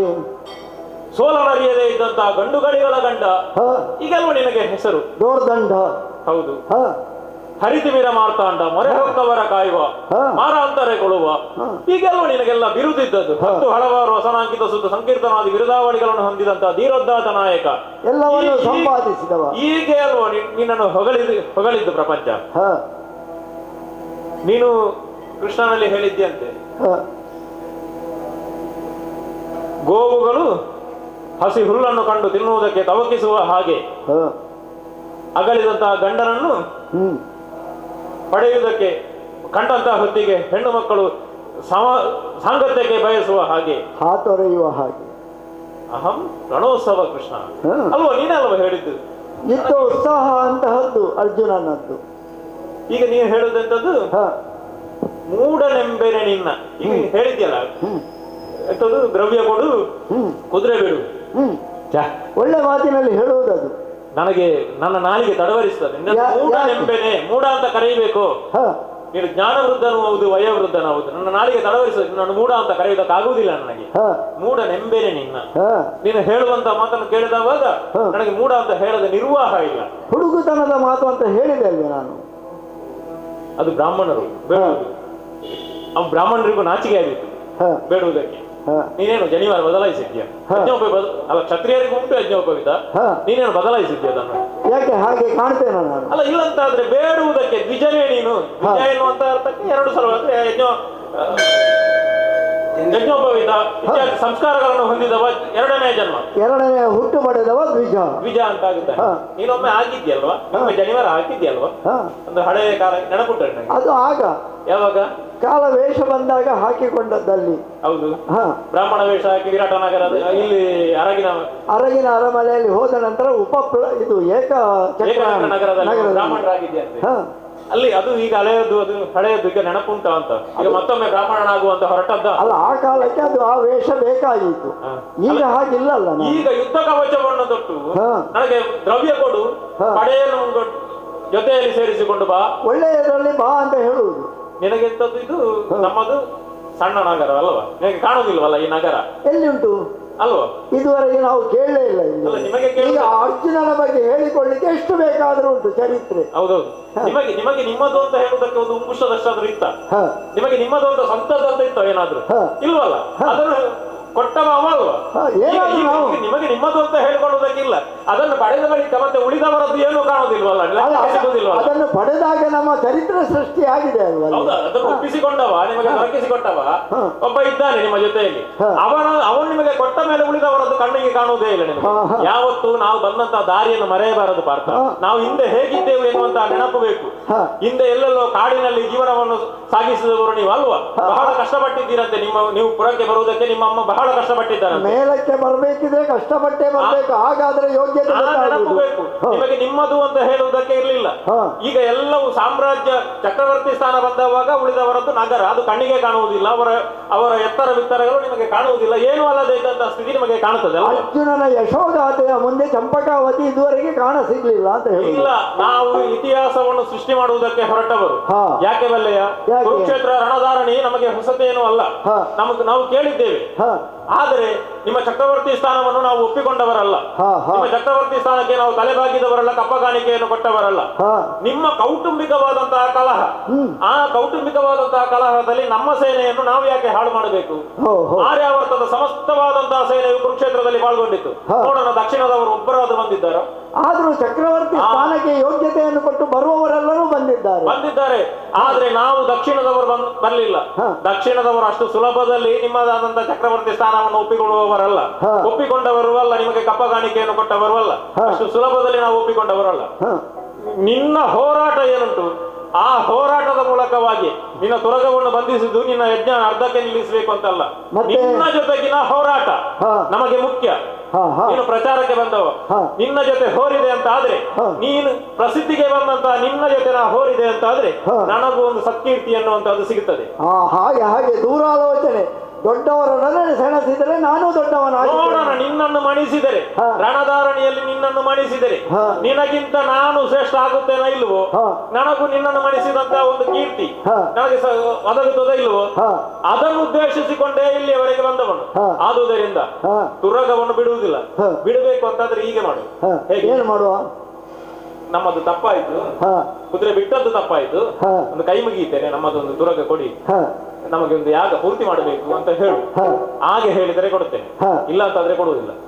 ಈ ಪ್ರಾಯ ಪ್ರಬುದ್ಧ ವಯೋವೃದ್ಧ ಅರ್ಜುನನ ಮುಂದೆ, ಈ ಅರ್ಜುನನ ಯಶೋಗಾಥೆಯ ಮುಂದೆ ಮತ್ತು ನಿನ್ನ ಮಾತು ಮುಂದುವರಿಯುತ್ತದಲ್ಲವೇ? ಅಯ್ಯೋ ಹುಡುಗ, ಸಾರಿ ಹೇಳ್ತೇನೆ.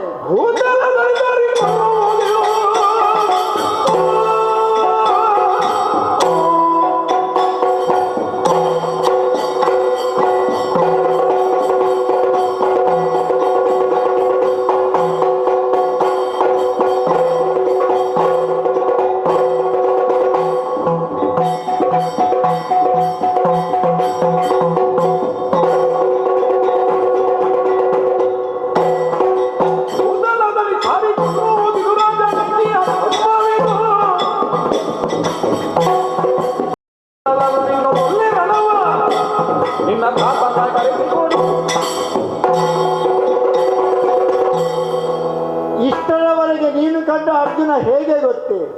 ಸೌಮ್ಯವಾಗಿ ನಿನ್ನೊಡನೆ ಮಾತನಾಡಿದ್ದು ಈ ಚಂಪಕಾ ನಗರದ ಮುಂದಿನ ಭವಿಷ್ಯ ನೀನು ಎನ್ನುವುದಕ್ಕಾಗಿ. ಆ ಭವಿಷ್ಯ ಉಳಿಯಲಿ, ಅರ್ಜುನನ ಮುಂದೆ ಅದು ಕಮಟಿ ಹೋಗುವುದು ಬೇಡ.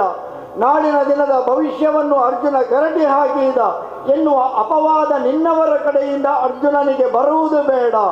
ಅರ್ಜುನ ಗಳಿಸಿದಂತಹ ಸಂಪತ್ತಿನ ಮುಂದೆ ಇಂತಹದ್ದೊಂದು ಅಪವಾದ ನಾಳೆ ಕೇಳಿ ಬಂದರೆ ಅರ್ಜುನನ ಧವಳ ಕೀರ್ತಿಗೆ ಅಪವಾದವಾದೀತು ಎನ್ನುವುದಕ್ಕಾಗಿ ನಿನಗೆ ನಾನು ಸಾರಿ ಹೇಳಿದ್ದು. ಹುಡುಗತನದ ಬುದ್ಧಿಯಲ್ಲಿ, ಹುಡುಗತನದ ಉತ್ಸಾಹದಲ್ಲಿ ಒಂದೊಮ್ಮೆಗೆ ನಾನು ಗಟ್ಟಿ ಇದ್ದೇನೆ ಎನ್ನುವ ಕಾರಣಕ್ಕಾಗಿ ಬಂಡೆಗೂ ಮೈ ತಾಂಡಿಸುವ, ಮಂಡೆ ಹೊಡೆಯುವ ಎನ್ನುವ ಆಲೋಚನೆ, ಆವೇಶ ಬರ್ತದಂತೆ ಕೆಲವರಿಗೆ. ಬಿಸಿ ರಕ್ತದ ಆವೇಶ ಅದು. ನನ್ನ ಮಂಡೆ ಹೊಡೆದು ಹೋದಿದ್ದು ಬಂಡೆಗೆ ತಾಗಿದರೆ ಹೊಳೆಯುವುದು ಯಾವಾಗ? ಬಂಡೆಗೆ ಮಂಡೆ ಬಡಿದ ನಂತರವೇ ಆ ವಿಚಾರ ಬರುವುದು. ಅದೊಂದು ಬಾಲಿಶವಾದಂತಹ ವಾದ ಪಾರ್ಥ. ಆ ವಾದ ಎತ್ತು ನಿಲ್ಲುವುದಿಲ್ಲ. ಈಗ ಬಂಡೆಗೆ ತಲೆ ಹೊಡೆಯಬಾರದು ಅಂತ ಎಂತವನಿಗೆ ಗೊತ್ತಾಗುವುದಿಲ್ಲ. ಆದ್ರೂ ಕೆಲವರಿಗೆ ಕರಗದ ಆವೇಶ, ಮೈ ಒಪ್ಪಿಕೊಂಡಿದೆ, ನಾನೇನು ಮಾಡಿ ಏನು ಉತ್ಸಾಹ, ಅಂತಹ ಉತ್ಸಾಹದ ಮಾತುಗಳನ್ನು ನಿನ್ನಲ್ಲಿ ಈ ರೀತಿಯಾಗಿ ಮಾತನಾಡಿಸ್ತಾ ಇದೆ. ಹೊರತು ಅರ್ಜುನ ನಿನ್ನಲ್ಲಿ ಬೇಡಿಕೊಳ್ಳಲಿಕ್ಕೆ ಬಂದವನಲ್ಲ, ಮೂಢನೂ ಅಲ್ಲ. ಬೇಡಿ ಪಡೆಯುವಷ್ಟು ಅರ್ಜುನನಿಗೆ ನಿರ್ಗತನ ಬಂದಿಲ್ಲ. ಇದುವರೆಗೆ ಏನು ಬೇಕೋ ಅದನ್ನು ಸಾಧಿಸಿ ಪಡೆದವ ಅರ್ಜುನ ಎನ್ನುವುದನ್ನು ನೀನು ತಿಳಿದೆ ಎಂದಾದರೆ ಇಲ್ಲಿಯೂ ಅದನ್ನು ಸಾಧಿಸಲು ಅರ್ಜುನಿಗೆ ಶಕ್ಯವಾದೀತು. ಆದರೆ ಸಾರಿ ಹೇಳುವುದು ಭೂತಳದಲ್ಲಿ ರಾಜರಾದವರ ಕರ್ತವ್ಯ. ಸಾರಿ ಸರ್ಪವನ್ನಾದರೂ ಕೊಲ್ಲಬಹುದಂತೆ, ಯಾಕೆ ಅದನ್ನು ಒಮ್ಮೆಗೆ ಹಾಗೆಯೇ ಆ ರೀತಿಯಾಗಿ ಮಾಡಲಿಕ್ಕೆ ಆಗುವುದಿಲ್ಲ. ಆದರೆ ಸಾರಿ ಹೇಳಿ ಏನನ್ನಾದರೂ ಮಾಡಬಹುದು. ಅದು ಬುದ್ಧಿವಾದದ ಮಾತು. ಈ ಬುದ್ಧಿವಾದದ ಮಾತು ನಿನಗೆ ಸ್ವೀಕಾರವಾಗಲಿಲ್ಲ.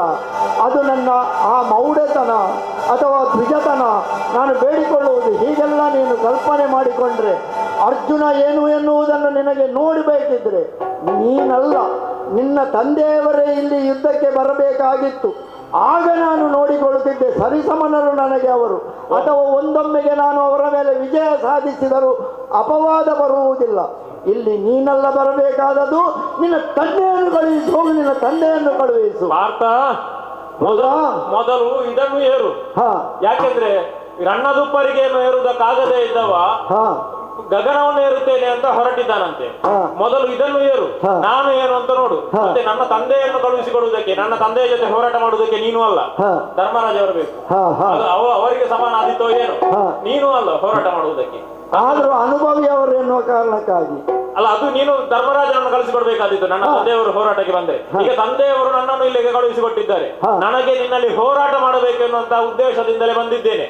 ನೀನು ಮೊನ್ನೆ ಒಂದು ಕಥೆ ಆಯ್ತು ಹೇಳಿದ್ದೇನಂತೆ, ನೀಲಧ್ವಜನ ಪ್ರಕರಣದಲ್ಲಿ ಅಗ್ನಿದೇವ ಬಂದಾವಾಗ ನೀ ಕೈ ಮುಗಿದಿದ್ಯಲ್ಲ.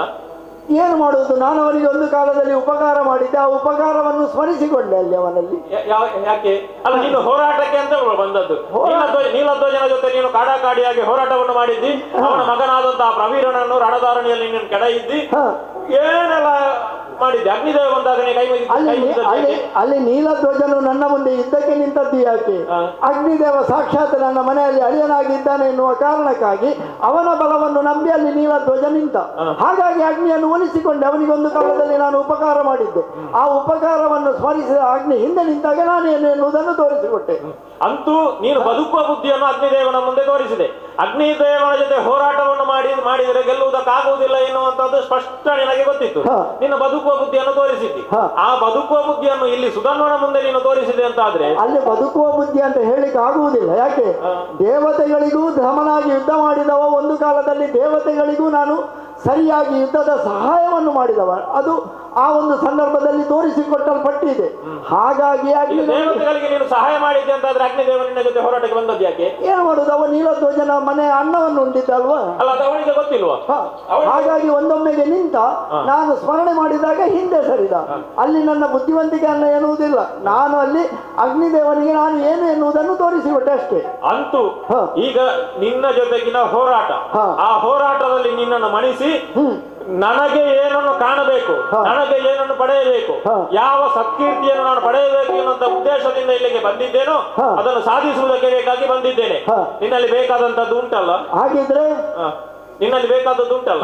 ನೋಡೋಣ, ನಮ್ಮ ಮೂಡಿಗೆ ನೋಡುವ.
ಮಾತನ್ನು ಹೊಸೆಯುತ್ತ ಅರ್ಜುನನೊಡನೆ ಸರಿದಂಡಿಯಾಗಿ ಕಾದಾಡುತ್ತೇನೆ ಎನ್ನುವಂತಹ ಚಾತುರ್ಯವನ್ನು ತೋರಿಸಿದ್ದೇನೆ. ಆದರೆ ಅರ್ಜುನ ಏನು ಎನ್ನುವುದನ್ನು ನಾನು ಇದುವರೆಗೂ ಪ್ರಕಟಪಡಿಸಲಿಲ್ಲ.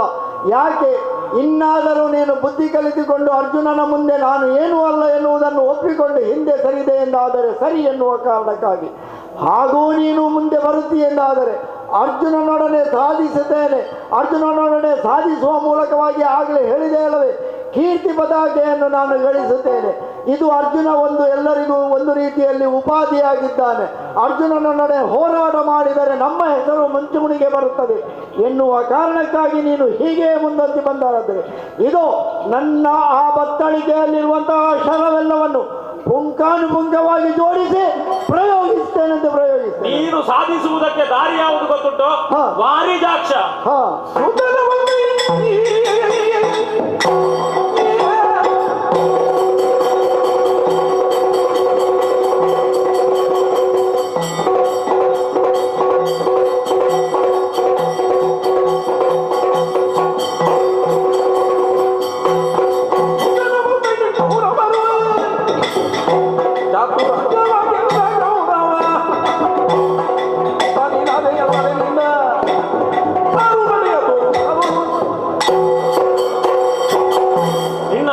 ಸಾರಥಿಯಾಗಿ ವಾರಿಜಾಕ್ಷ ನಿನ್ನನ್ನು ಕಣ್ಣುಗಳ ಹಾಗೆ ಕಾಯ್ತಾ ಬಂದವನು ಅವ. ಅವನ ಬಲ್ಮೆಯಿಂದಲಾಗಿಯೇ ನೀನು ಮೂರು ಲೋಕದಲ್ಲಿ ನೆಗಲ್ತೆಯನ್ನು ಹೊಂದಿದವ. ಅವ ಅಲ್ಲ ಅಂತ ಆದ್ರೆ ನೀನು ಪ್ರಪಂಚದಲ್ಲಿ ಏನೂ ಅಲ್ಲ ಎನ್ನುವ ಹಾಗೆ ಅದು ಪ್ರಪಂಚ ಮುಖಕ್ಕೆ ಸಾಧಿಸಿ ತೋರಿಸಿಕೊಟ್ಟ ಹಾಗುಂಟು. ಕುರುಕ್ಷೇತ್ರ ರಣಧಾರಣೆಯ ಯುದ್ಧ ಮುಗಿದ ಬಳಿಕ ಅಗ್ನಿದೇವ ಕೊಟ್ಟಂತಹ ದಿವ್ಯವಾದಂತಹ ವರುತ ಇತ್ತಲ್ಲ, ಅದು ಏನಾಯ್ತು? ಅದು ಸುಟ್ಟು ಬೂದಿಯಾಗಿ ಹೋಗ್ಲಿಲ್ವ? ಅದನ್ನು ಅವನೇ ಹೇಳಿದ್ದಾನೆ ಮೊದಲೇ, ನೀನು ಮೊದಲು ಇಳಿ ಮತ್ತೆ ನಾನು ಇಳಿತೇನೆ. ಹೌದು. ಯಾವಾಗಲೂ ಸಾರಥಿ ಇಳಿಯುವುದು ಮೊದಲು, ಆ ಬಳಿಕ ರಥಿಕ ಇಳಿಯುವುದು. ಮೊದಲೇ ನಿನ್ನನ್ನು ಇಳಿಸಿ ಆ ಬಳಿಕ ಅವ ಇಳಿದ. ಎಲ್ಲವೂ ಸುಟ್ಟು ಬೂದಿಯಾಗಿ ಹೋಯ್ತು. ಅದು ಸುಟ್ಟು ಬೂದಿಯಾದದ್ದು ಹೇಗೆ? ಅಗ್ನಿದೇವ ಕೊಟ್ಟ ರಥ ಎನ್ನುವ ಕಾರಣಕ್ಕಾಗಿ ಅಲ್ಲ, ಅಲ್ಲಿರುವಂತಹ ಅಷ್ಟೂ ಮಂದಿಯ ಆಕ್ರೋಶಗಳ ಆ ಬಾಣದ ಸುರಿಮಳೆ ಎಲ್ಲವೂ ಆ ರಥಕ್ಕೆ ಬಡಿಯಲ್ಪಟ್ಟಿದ್ದು. ಬಂದಿತ್ತು. ಹಾಗಾಗಿ ಆ ರಥ ಅಂದು ಎಲ್ಲರ ಆಕ್ರೋಶಕ್ಕೆ ಸುಟ್ಟು ಹೋಯಿತದು. ಅಲ್ಲ, ಅದನ್ನು ಜತನದಿಂದ ಅಂದೇ ಇಲ್ಲದ್ರೆ ಅಂದೇ ಅದು ಸುಟ್ಟು ಹೋಗುತ್ತಾ ಇತ್ತು. ಅದನ್ನು ಜತನದಿಂದ ಕಾಪಿಟ್ಟವ ಅವ, ಕಣ್ಣುಗಳಾಗೆ ಕಾಪಿಟ್ಟವ ಅವ ವಾರಿಜಾಕ್ಷ, ಆ ಶ್ರೀಕೃಷ್ಣ ಪರಮಾತ್ಮ ದೇವನಾಗಿ ಅವ ಕಾಯ್ತಾನೆ. ಅದು ನಿನ್ನ ರಥದ ಸಾರಥಿಯಾಗಿ ನಿಂತು ನಿನ್ನನ್ನು ರಕ್ಷಿಸುತ್ತಾ ಬಂದವನವ. ಈಗ ನೀನು ನನಗೆ ಬೇಕಾದದ್ದು ನೀನು ಅಲ್ವೇ ಅಲ್ಲ, ನಿನ್ನ ಜೊತೆಗಿನ ಹೋರಾಟವೇ ನನಗೆ ಮುಖ್ಯವೇ ಅಲ್ಲ. ಮತ್ತೆ ನನಗೆ ಬೇಕಾದದ್ದು ಅವ, ನನಗೆ ಪಾರ್ಥ ಮುಖ್ಯ ಅಲ್ಲ, ನನಗೆ ಬೇಕಾದದ್ದು ಪಾರ್ಥ ಸಾರಥಿ. ನಾನು ಕಾಣಬೇಕಾದ್ದು ಪಾರ್ಥ ಸಾರಥಿಯನ್ನೇ ಹೊರತು ಪಾರ್ಥನಲ್ಲ. ಸಾಮಾನ್ಯವಾದಂತಹ ಸಾರಥಿಯನ್ನು ಕಟ್ಟಿಕೊಂಡು ಬಂದಿದ್ದೀಯಲ್ಲ, ಈ ಸಾರಥಿಯಿಂದ ನಿನಗೆ ಹೋರಾಟ ಮಾಡುವುದಕ್ಕೆ ಸಾಧ್ಯವೇ ಇಲ್ಲ, ಗೆಲ್ಲುವುದಕ್ಕೆ ಸಾಧ್ಯವೇ ಇಲ್ಲ. ನೀನು ಅವನನ್ನು ಕರೆಯಬೇಕು. ಯಾರನ್ನು? ನಿನ್ನ ರಥದ ಸಾರಥಿಯನ್ನು. ಅವರ ಸಾರಥಿಯನ್ನು ಅಂಗೀಕರಿಸಬೇಕು ಅಂತ ನೀನು ದ್ವಾರಾವತಿಯಲ್ಲಿ ಅವನ ಪಾದಬುಡದಲ್ಲಿ ಬೇಡಿದ್ದೀಯಲ್ಲ, ಅಂದಿನಿಂದ ಇಂದಿನವರೆಗೆ ನಿನ್ನ ರಥದ ಸಾರಥಿಯಾಗಿದ್ದಾನಲ್ಲ ಭಗವಂತ. ಅಗತ್ಯವಿದ್ದಾಗ ಎಲ್ಲವೂ ಬಂದಿದ್ದಾನೆ. ನೀನು ಕರೆದಾಗ ಬರ್ತೀಯಲ್ಲ, ನೀನು ಅವನನ್ನು ಕರೆಯಬೇಕು. ಈಗ ನಿನ್ನ ಸಾರಥಿ ಸ್ಥಾನದಲ್ಲಿ ತಂದು ಕೂತ್ಕೊಳ್ಳಿದ್ದಾನಲ್ಲ, ಈಗ ಒಬ್ಬ ಸಾರಥಿ. ಅವನಿಗೊಂದು ದಾರಿ ನಾನು ತೋರಿಸುತ್ತೇನೆ. ಇದು ದಿವ್ಯವಾದಂತಹ ಮಾರ್ಗವನ್ನು ತೆಗೆದಿದ್ದೇನೆ. ಸಾರಥಿಗೆ ಗುರಿ ಅವನನ್ನು ಕರೆ. ದೇವ ಕೃಷ್ಣ, ದೇವ ಕೃಷ್ಣ, ನೀನು ಭಾವನೆಂದು ನಂಬಿ ಜಗದಿ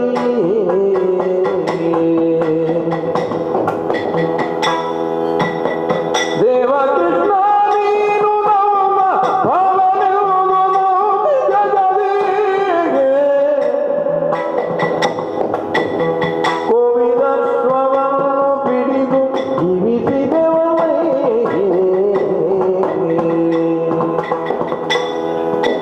ಕೋವಿದಶ್ವವನ್ನು ಪಿಡಿದು ಜೀವಿಸಿದೆವೇ ಕೋವಿದಶ್ವವನ್ನು ಪಿಡಿದು ಜೀವಿಸಿದೆವಯ್ಯ ಮುಂದೆ ವಿರೋಧಿಯೊಡನೆ ಕಾವ ಪರಿಯೋಳು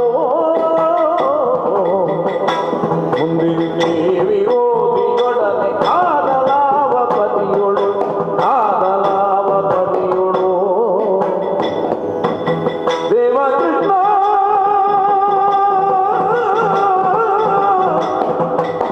ನೀನು ನಮ್ಮ ಭಾವನೆಂದು ನಂಬಿ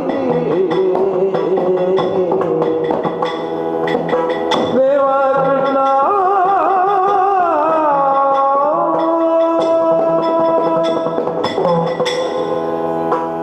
ದೇವ ಕೃಷ್ಣ,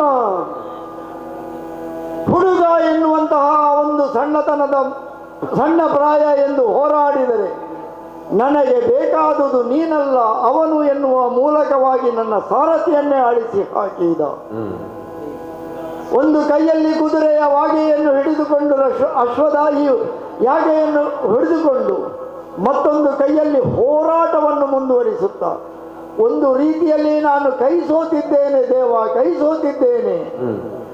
ನನ್ನವರೆಲ್ಲರನ್ನೂ ಕಳೆದುಕೊಂಡಾಗ ಬಹುಶಃ ಹೀಗಿರಬಹುದು, ಇವರ ಸಾಮರ್ಥ್ಯವನ್ನು ಅರಿಯದೆ ನನ್ನವರು ಹೋರಾಟ ಮಾಡಿ ಸೋತು ಹೋದರ ಏನು. ಆದರೂ ಅರ್ಜುನನಾಗಿ ಇವರನ್ನು ಎದುರಿಸಲು ನಾನು ಸಮರ್ಥ ಎನ್ನುವ ಕಾರಣಕ್ಕಾಗಿ ಮುಂದೊತ್ತಿ ಬಂದೇನೆಂದಾದರೆ ನನ್ನಿಂದಲೂ ಸಾಲದೆ ಹೋಯಿತೆ.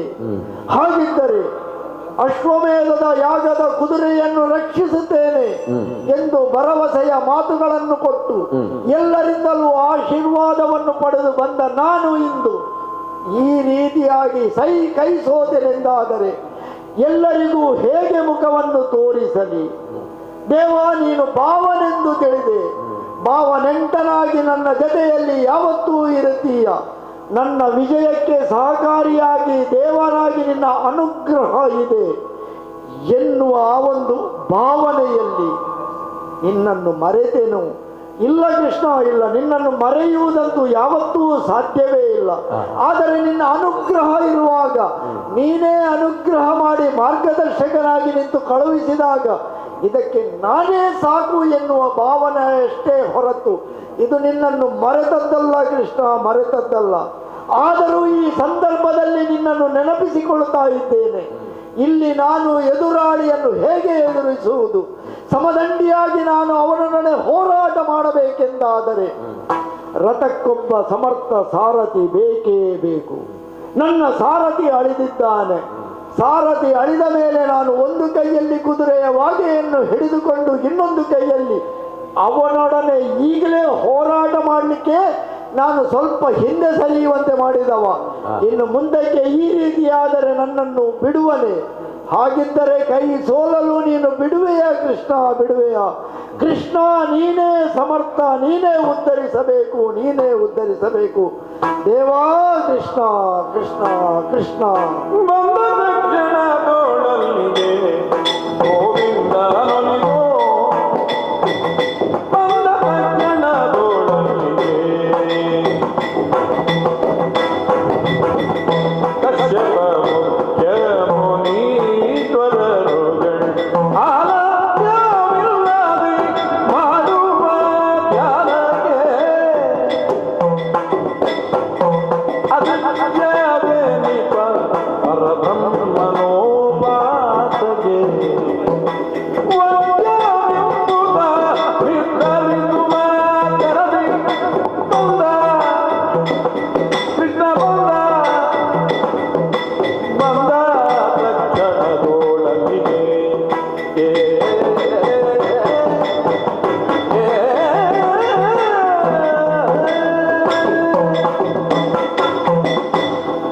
ಪಾಂಡವರನ್ನು ಮಮ ಪ್ರಾಣ ಹಿ ಪಾಂಡವ ಎಂದ ಮೇಲೆ ಯಾವಾಗ ನನ್ನ ಜೊತೆಲಿದ್ದ ನನ್ನ ನೆರಳ ಅಂತ ಪಾರ್ಥನಿಗೆ ಆ ಅಂಥದ್ದು ಜನ ಊರಲ್ಲಿ ಈ ರೀತಿಯ ಕಷ್ಟಗಳು ಒದಗಿದೆ ಅಂತ ಆಗುವಾಗ ಆ ಕಡೆಗೆ ನನ್ನ ಕಡೆಗೆ ಹೋಗಬೇಕಾದ ಒಂದು ರಕ್ಷಣೆ ಮಾಡಬೇಕಾದ್ದು, ಅದು ಕೂಡ ವೈಷ್ಣವ ಪಂಥವನ್ನೇ ಮುಂದುವರಿಸಿಕೊಂಡು ಬಂದಂಥವರು ಅಂಥದ್ದು ಜಾತಿಗಳು. ಹಾಗಿದ್ದರೆ ಅಲ್ಲಿ ಹೋಗಬೇಕಾದ್ದು ನನ್ನ ಧರ್ಮ. ಹಾಗಾದ್ರೆ ಬಂದ ಅಲ್ಲಿಗೆ ಹೊರಟ ಅಲ್ಲಿಗೆ ಅಂತ ಎಲ್ಲವೂ ಆಗಬೇಕು ಅಂತ ಇದ್ರೆ ವೇಳೆ ಕಳೆಯುವುದಲ್ಲ. ಧರ್ಮಜ್ಞರು ಈ ಕಡೆಯಲ್ಲಿ ಯಾವುದೇ ಒಂದು ರೀತಿಯಲ್ಲಿ ಆ ಯಜ್ಞದ ಯಾವುದೇ ಅಶ್ವಮೇಧ ನಡೆಯುವಂತ ಯಜ್ಞದ ಕರ್ತವಾಗಿ ಕುಳಿತಿದ್ದಾನೆ, ಅವನಿಗೂ ಧೈರ್ಯದ ಮಾತನ್ನೆಲ್ಲ ಹೇಳಿದ್ದೇನೆ. ಗರುಡಧ್ವಜನಾಗಿ ಆ ಕಡೆಗೆ ಹೋಗಿದ್ದೇನೆ.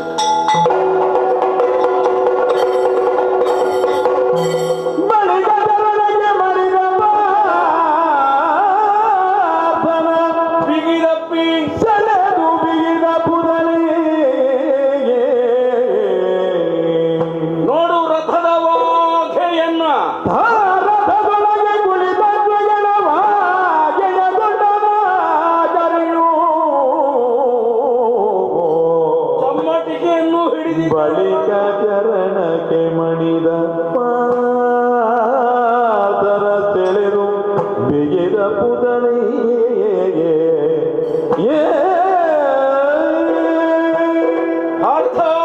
ಪಾರ್ಥ ಸಾರಥಿ, ಇದೋ ನಿನ್ನ ಪಾದ ಪದ್ಮಗಳಿಗೆ ಬಿದ್ದುಕೊಂಡಿದ್ದೇನೆ. ಗರುಡನಿಂದ ನೇರಾಗಿ ಭೂಮಿಗೆ ಇಳಿಯಲು ರಥಕ್ಕೆ ಇಳಿದಿದ್ದೇನೆ. ಚರಣ ಕಮಲಕ್ಕೆ ನಾನು ಬಿದ್ದಿದ್ದೇನೆ. ನಿನ್ನ ರಥದ ಹಾಗೆಯನ್ನು ಹಿಡಿದಿದ್ದೇನೆ. ಸಾರಥಿತನ ಇಲ್ಲ ಅಲ್ಲಿಗೆ ನನ್ನ ಸಾರಥಿ ದೇವ ಬಂದ ಎನ್ನುವುದನ್ನು ನಾನು ನಂಬಿಕೊಂಡೆ. ಹಾಗಾದ್ರೆ ಚಮ್ಮಟಿಗೆಯನ್ನು ಕೂಡ ಹಿಡಿದು ಸಿದ್ಧನಾಗಿದ್ದೇನೆ. ತಾಳು ಸಾಕಲ್ಲ, ಉತ್ಸಾಹ ಇದೆ.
ರಥದಲ್ಲಿ ಆ ದಿವ್ಯ ಮಂಗಲ ಮನೋಹರ ಮೂರ್ತಿ ಆ ಶ್ರೀಕೃಷ್ಣ ಪರಮಾತ್ಮ ಇವರನ್ನು ಕಾಣುವುದಕ್ಕೆ ಬೇಕಾಗಿ ಋಷಿ ಮುನಿಗಳು ಅನೇಕ ವರ್ಷಗಳವರೆಗೆ ತಪಸ್ಸನ್ನಾಚರಿಸಿದರು. ಕಾಣುವುದಕ್ಕೆ ಅಸಾಧ್ಯವಾದಂತಹ ದಿವ್ಯ ಮೂರ್ತಿ ಇಂದು ಪಾರ್ಥನ ರಥದಲ್ಲಿ ಬಂದು ಆ ರಥಾಗ್ರದಲ್ಲಿ ಕುಳಿತು ಯುದ್ಧ ಮಾಡುವುದಕ್ಕೆ ಬೇಕಾಗಿ ಪಾರ್ಥನನ್ನು ಪ್ರಚೋದಿಸುತ್ತಾ ಕೈಯಲ್ಲಿ ಕುದುರೆಗಳ ವಾಗೆಯನ್ನು ಹಿಡಿದು ಪಾರ್ಥನ ಬಿಗಿದಪ್ಪಿ ಪಾರ್ಥನನ್ನು ಪ್ರಚೋದಿಸುತ್ತಾ ಇದ್ದಾನಲ್ಲ ಭಗವಂತ. ಇದನ್ನು ಕಾಣುವುದಕ್ಕೆ ಬೇಕಾಗಿ ಅಲ್ವೋ ನಮ್ಮ ಅಪ್ಪ ಅಹರ್ನಿಶಿ ಯೋಚಿಸುತ್ತಾ ಇದ್ದದ್ದು. ಶ್ರೀಕೃಷ್ಣ ದರ್ಶನದ ಭಾಗ್ಯ ನಮಗಾಗಬೇಕು ಮಗನೇ ಎನ್ನುವ ಹಾಗೆ. ನಮ್ಮ ಅಮ್ಮ ಹಂಬಲಿಸಿದ್ದು ಅದಕ್ಕೆ ಅಲ್ವಾ, ಕೃಷ್ಣನನ್ನು ಕಾಣಬೇಕು ಎನ್ನುವ ಹಾಗೆ. ನನ್ನ ತಂಗಿ ಹೇಳಿದ್ದು ಕೃಷ್ಣನನ್ನು ಕಾಣಬೇಕು ಅಣ್ಣ ಅಂತಲ್ವೇ ಹೇಳಿದ್ದು. ನನ್ನ ಮಡದಿ ಆಶೋತ್ತರ ಅದೇ ಅಲ್ವೋ, ಕೃಷ್ಣ ದರ್ಶನದ ಭಾಗ್ಯ ಸಿಗಬೇಕು ನಮಗೆಲ್ಲರಿಗೂ ಎನ್ನುವ ಹಾಗೆ. ಸಾಕು, ನನ್ನ ಗಂಡಸು ತನಕಿದು ಸಾಕು. ಕೃಷ್ಣನನ್ನು ನಮ್ಮ ಚಂಪಕಾವತಿಯ ನೆಲದಲ್ಲಿ ನಾನು ಭರಿಸುವ ಹಾಗೆ ಮಾಡಿದ್ದೇನಲ್ಲ, ಸಾಕು. ನನ್ನ ಗಂಡಸು ತನಕಿದು ಸಾಕು. ದೇವರನ್ನು ಕಂಡ ಮೇಲೆ ದೇವರ ಕಾಳಿಗೆರಗದೇ ಇದ್ರೆ, ದೇವರ ಆಶೀರ್ವಾದವನ್ನು ಪಡೆಯದೇ ಇದ್ರೆ ದೇವರನ್ನು ಉಳಿಸಿಕೊಂಡದ್ದಕ್ಕೆ ಏನು ಸಾರ್ಥಕ್ಯ ಬಂತು? ಆದುದರಿಂದಲೇ ನನ್ನ ರಥದಿಂದ ಇಳಿದಿದ್ದೇನೆ. ದೇವರು ಕುಳಿತಂತಹ ಜಾಗ ಈ ಚಂಪಕಾವತಿಯ ಮಣ್ಣು, ಈ ಮಣ್ಣು ಪಾವನವಾಯಿತು ಅಂತ ಭಾವಿಸಿದ್ದೇನೆ. ಆದುದರಿಂದಲೇ ಶ್ರೀಕೃಷ್ಣನ ರಥದ ಬಳಿಗೆ ನಾನು ನಡೆದುಕೊಂಡು ಹೋಗಿದ್ದೇನೆ. ಉದ್ದಂಡವಾದಂತಹ ಪ್ರಣಾಮವನ್ನು ದೇವರ ಮುಂದೆ ಮಾಡಿದ್ದೇನೆ. ಈ ಧೂಳಿನಲ್ಲಿ ಬಿದ್ದು ಹೊರಳಾಡಿದ್ದೇನೆ. ಭಗವಂತನನ್ನು ಕಾಡಿರಿಸಿದಂತಹ ಈ ಮಣ್ಣನ್ನೇ, ಈ ಧೂಳನ್ನೇ ತೆಗೆದು ನೆತ್ತಿಯ ಮೇಲೆ, ಶಿರದ ಮೇಲೆ ಇರಿಸಿದ್ದೇನೆ. ಸಾಕು, ನನ್ನ ಜೀವನ ಪಾವನವಾಯಿತು ಅಂತ ನಾನು ಭಾವಿಸಿದ್ದೇನೆ. ದೇವರನ್ನು ಕಂಡ ಮೇಲೆ, ದೇವರಲ್ಲಿ ಒಂದು ನಾಲ್ಕು, ದೇವರು ಬಳಿಗೆ ಬಂದ ಮೇಲೆ ದೇವರಲ್ಲಿ ಒಂದು ನಾಲ್ಕು ಮಾತಾಡದೇ ಇದ್ರೆ ಅದು ಮಾತು ಅಂತ ಆಗುತ್ತದೆ. ಅದು ಮಾತು ಅಂತ ಆಗುವುದಿಲ್ಲ. ದೇವರನ್ನು ಸ್ತುತಿ ಮಾಡಬೇಕು. ದೇವರಲ್ಲಿ ಆಡುವಂತಹ ಮಾತೆಲ್ಲವೂ ಅದು ಮಂತ್ರವಾಗಬೇಕು. ಆದುದರಿಂದಲೇ ದೇವರನ್ನು ಉದ್ದೇಶಿಸಿ ನಾಲ್ಕು ಮಾತಾಡುತ್ತೇನೆ. ಓ ಗೋವಿಂದ,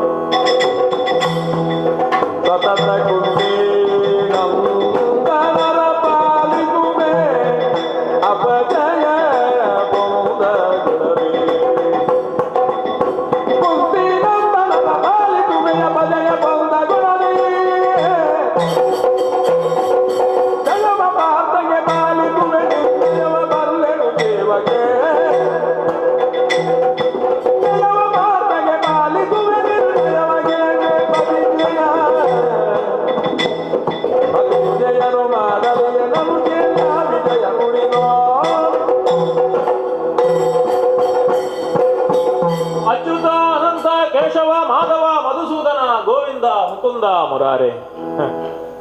ಈ ಭೂಮಿಗೆ ಗೋ ಎನ್ನುವಂತ ಅರ್ಥ ಉಂಟು. ವೇದಗಳನ್ನು ಉದ್ಧರಿಸಿದವ ಎನ್ನುವ ಕಾರಣಕ್ಕೆ ಬೇಕಾಗಿ ನೀನು ಗೋವಿಂದನಾದದ್ದು ಹೌದು. ಒಂದು ಕಾಲದಲ್ಲಿ ಗೋಪಾಲ ಬಾಲಕರನ್ನು ನೀನು ಸಂರಕ್ಷಿಸಿದ ಕಾರಣಕ್ಕಾಗಿ ಗೋವಿಂದ ರಾಜ್ಯ ಪಟ್ಟಾಭಿಷೇಕವನ್ನು ನಿನಗೆ ದೇವೇಂದ್ರ ಮಾಡಿದ್ದರ ಪರಿಣಾಮವಾಗಿ ನಿನ್ನನ್ನು ಗೋವಿಂದ ಅಂತ ಲೋಕಮುಖ ಗುರುತಿಸಿಕೊಂಡಿದೆ. ಏ ಗೋವಿಂದ, ಪಾರ್ಥನಿಗೆ ನೋವಾದವಾಗ ಅವನನ್ನು ರಕ್ಷಿಸುವುದಕ್ಕೆ ಬೇಕಾಗಿ ಈ ದರಿದ್ರೆಯಲ್ಲಿ ಪಾರ್ಥ ಸೋಲನ್ನು ಅನುಭವಿಸಿದಂತಹ ಹೊತ್ತಿಗೆ ಅವನನ್ನು ಕಾಯುವುದಕ್ಕೆ ಬೇಕಾಗಿ ಪಾರ್ಥನ ಬೆಂಗಾವಲಾಗಿ ನೀ ಬಂದೆಯಾ ಭಗವಂತ? ಒಳ್ಳೆಯದೇ ಆಯ್ತು. ನಿನ್ನನ್ನು ಕಾಣಬೇಕು ಎನ್ನುವ ಹಾಗೆ ಚಂಪಕಾವತಿಯ ಸಮಸ್ತವಾದಂತಹ ಜನರು ಕಾತರದಿಂದ ಕಾಯುತ್ತಾ ಇದ್ರು. ಅವರಿಗೆಲ್ಲರಿಗೂ ದರ್ಶನವನ್ನು ಕೊಡುವುದಕ್ಕೆ ನೀನು ದಯಮಾಡಿಸಿದೆಯಾ ಭಗವಂತ? ದೇವರೇ, ನೀನು ಬಂದೆ ಅಂತ ಆದ್ರೆ ಪಾರ್ಥನಿಗೆ ಜಯ ಎನ್ನುವಂಥದ್ದು ಅದು ಸತಾರ್ಕಿಕವಾದಂತಹದ್ದು. ಜಯವ ಪಾರ್ಥಗೆ ಪಾಲಿಸು. ನೀನು ಪಾರ್ಥನನ್ನು ಯಾವುದೇ ಕಾರಣಕ್ಕೂ ಸೋಲಾಗುವುದಕ್ಕೆ ನೀನು ಬಿಟ್ಟವನಲ್ಲ. ಆದ್ರೆ ನನಗೆ ಸಂದೇಹ ಕಾಡುತ್ತದೆ ದೇವರೇ. ಯಾಕೆ ದೇವರೇ ಹಸ್ತಿನಾವತಿಯಲ್ಲಿ ಯುಧಿಷ್ಠಿರ ಮಾತ್ರ, ಧರ್ಮರಾಜ ಮಾತ್ರ ಚಕ್ರವರ್ತಿ ಆಗಬೇಕು? ಅರ್ಜುನನಿಗೆ ಮಾತ್ರ ಯಾಕೆ ನಿನ್ನ ಸಾರಥ್ಯ ಸಿಗಬೇಕು? ಯಾಕೆ ಚಂಪಕಾವತಿ ಹಂಸಧ್ವಜ ಮಹಾರಾಜ ಚಕ್ರವರ್ತಿ ಆಗಬಾರದು? ಈ ಸುಧನ್ವನಿಗೆ ಯಾಕೆ ನಿನ್ನ ಸಾರಥ್ಯ ಸಿಗಬಾರದು ದೇವರೇ? ಹಾಗಾಗಬೇಕು ಅಂತ ಆದ್ರೆ ಈ ಭಾರತ ವರ್ಷದ ಚರಿತ್ರೆ ಇಲ್ಲಿಂದ ಬದಲಾಗಲಿ ದೇವರೇ. ಬದಲಾಯಿಸಿ ನಾನು ಚರಿತ್ರೆಯನ್ನು ಸೃಷ್ಟಿ ಮಾಡುತ್ತೇನೆ. ಪಾರ್ಥನ ರಥದ ಸಾರಥಿತನವನ್ನು ಬಿಟ್ಟು ನನ್ನ ರಥದ ಸಾರಥಿತನವನ್ನು ಮಾಡು ದೇವರೇ. ನನ್ನ ರಥದ ವಾಗೆಯನ್ನು ಕೈಯಲ್ಲಿ ಹಿಡಿದುಕೋ. ಹಾಗೆ ಮಾಡುತ್ತೀಯ ದೇವರೇ? ಹಾಗೆ ಮಾಡಲಾರೆ ನೀನು. ಯಾಕೆ? ತನ್ನ ಅತ್ತೆಯ ಮಕ್ಕಳು ಎನ್ನುವ ಕಾರಣಕ್ಕೆ ಬೇಕಾಗಿ ನೀನು ಮಾತು ಕೊಟ್ಟಿದ್ಯಲ್ಲ ಕುಂತಿದೇವಿಗೆ ಅಂತ ಹೇಳಿದ್ಯಲ್ಲ, ಅದು ಮುಗಿಯಿತಲ್ಲಿ. ಅದು ಬೇಡ ದೇವರೇ, ಹಾಗಾಗುವುದು ಬೇಡ, ಅದನ್ನು ಬದಲಾಯಿಸುವುದು ಬೇಡ. ಅದು ಹಾಗೇ ಇರಲಿ. ಜಯವ ಪಾರ್ಥಗೆ ಪಾಲಿಸು, ನೀನು ಜಯವನ್ನು ಪಾರ್ಥನಿಗೆ ಕೊಡು. ಆದರೆ ನೀನು ಅವರನ್ನು ಒಪ್ಪಿಕೊಂಡಿದ್ದಿ, ನೀನು ಅವರನ್ನು ನೆಚ್ಚಿಕೊಂಡಿದ್ದಿ, ನಿನ್ನ ಅತ್ತೆಯ ಮಕ್ಕಳು ಎನ್ನುವಾಗೆ ನೀನು ಅವರನ್ನು ಅಪ್ಪಿಕೊಂಡಿದ್ದಿ. ಆದ್ರೆ ಅವರು ನಿನ್ನನ್ನು ಎಷ್ಟು ಅಪ್ಪಿಕೊಂಡಿದ್ದಾರೆ ಎನ್ನುವಂತ ಪ್ರಶ್ನೆಗೆ ನನಗೆ ಇದುವರೆಗೆ ಉತ್ತರ ಸಿಗಲಿಲ್ಲ. ನನಗೆ ಸಿಕ್ಕಿದೆ, ನಿನಗೆ ಸಿಕ್ಕಿರ್ಬೋದು, ನಮಗೆ ಸಿಕ್ಕಿಲ್ಲ. ನಮಗೆ ಸಿಗಬೇಕು ಅಂತ ಆದ್ರೆ ಒಂದೇ ಒಂದು ಕೆಲಸ ಆಗಬೇಕು, ಅವ ಪ್ರತಿಜ್ಞೆ ಮಾಡಲಿ. ಇದನ್ನೆಲ್ಲವನ್ನು ಅವಲೋಕನ ಮಾಡ್ಲಿಕ್ಕೆ ಈ ಊರಲ್ಲಿ ಇರೋದ ನೀನು? ಹೌದೌದು. ನಿಮ್ಮ ಜೀವನ ಚರಿತ್ರೆಯನ್ನು ನಾನು ಚೆನ್ನಾಗಿ ಅಧ್ಯಯನ ಮಾಡಿದ್ದೇನೆ. ಅವ ಪ್ರತಿಜ್ಞೆ ಮಾಡಿ ಯುದ್ಧ ಮಾಡುವವನಂತೆ. ಆ ಪ್ರತಿಜ್ಞೆಯನ್ನು ಸಾಧಿಸುವುದಕ್ಕೆ ಬೇಕಾಗಿ ನಿನ್ನ ಸಹಾಯವನ್ನು ಯಾಚಿಸುತ್ತಾನಂತೆ. ಈಗ ಅವನು ನಿಜವಾಗಿಯೂ ಗಂಡಸು ಹೌದು ಅಂತ ಆದ್ರೆ ನನ್ನ ಮುಂದೆ ಪ್ರತಿಜ್ಞೆಯನ್ನು ಮಾಡಲಿ. ಪ್ರತಿಜ್ಞೆಯನ್ನು ಮಾಡಿ ಅವ ಹೋರಾಟ ಮಾಡಲಿ. ಸುಧರ್ಮ ಏನು ಅಂತ ಅವನ ಮುಂದೆ ತೋರಿಸಿಕೊಡುತ್ತೇನೆ.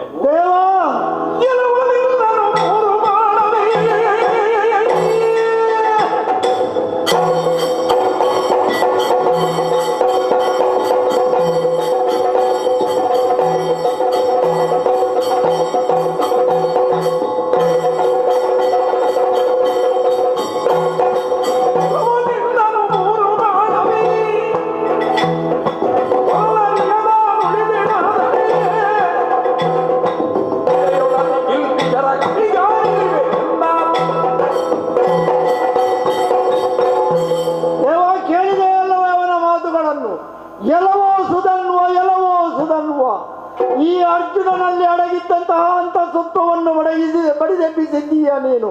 ಪ್ರತಿಜ್ಞೆ ಮಾಡಿ ಅರ್ಜುನ ಯುದ್ಧ ಮಾಡುವವ ಮೂಲಕವಾಗಿ ಅವನ ಸಹಾಯದಿಂದ ವಿಜಯವನ್ನು ಸಾಧಿಸುವವ ಎನ್ನುವ ಮಾತುಗಳ ಮೂಲಕವಾಗಿ ಅರ್ಜುನ ಏನು ಎನ್ನುವುದನ್ನು ನೀನು ತಿಳಿದುಕೊಂಡೆ ಎಂದಾದರೆ ಇದು 3 ಬಾಣದಿಂದ ನಿನ್ನನ್ನು ನಾನು ವಧಿಸದೆ ಹೋದನೆಂದಾದರೆ ಈ ಪ್ರಪಂಚದಲ್ಲಿ ಅತಿ ನೀಚ ಗತಿಯು ನನಗೆ ಲಭಿಸಲಿ, ಅತಿ ನೀಚ ತರಕ್ಕೆ ನಾನು ಇಳಿಯುವಂತಾಗಲಿ. ಆ ರೀತಿಯಾಗಿ ನಿನ್ನನ್ನು ಕೊಲ್ಲುತ್ತೇನೆ.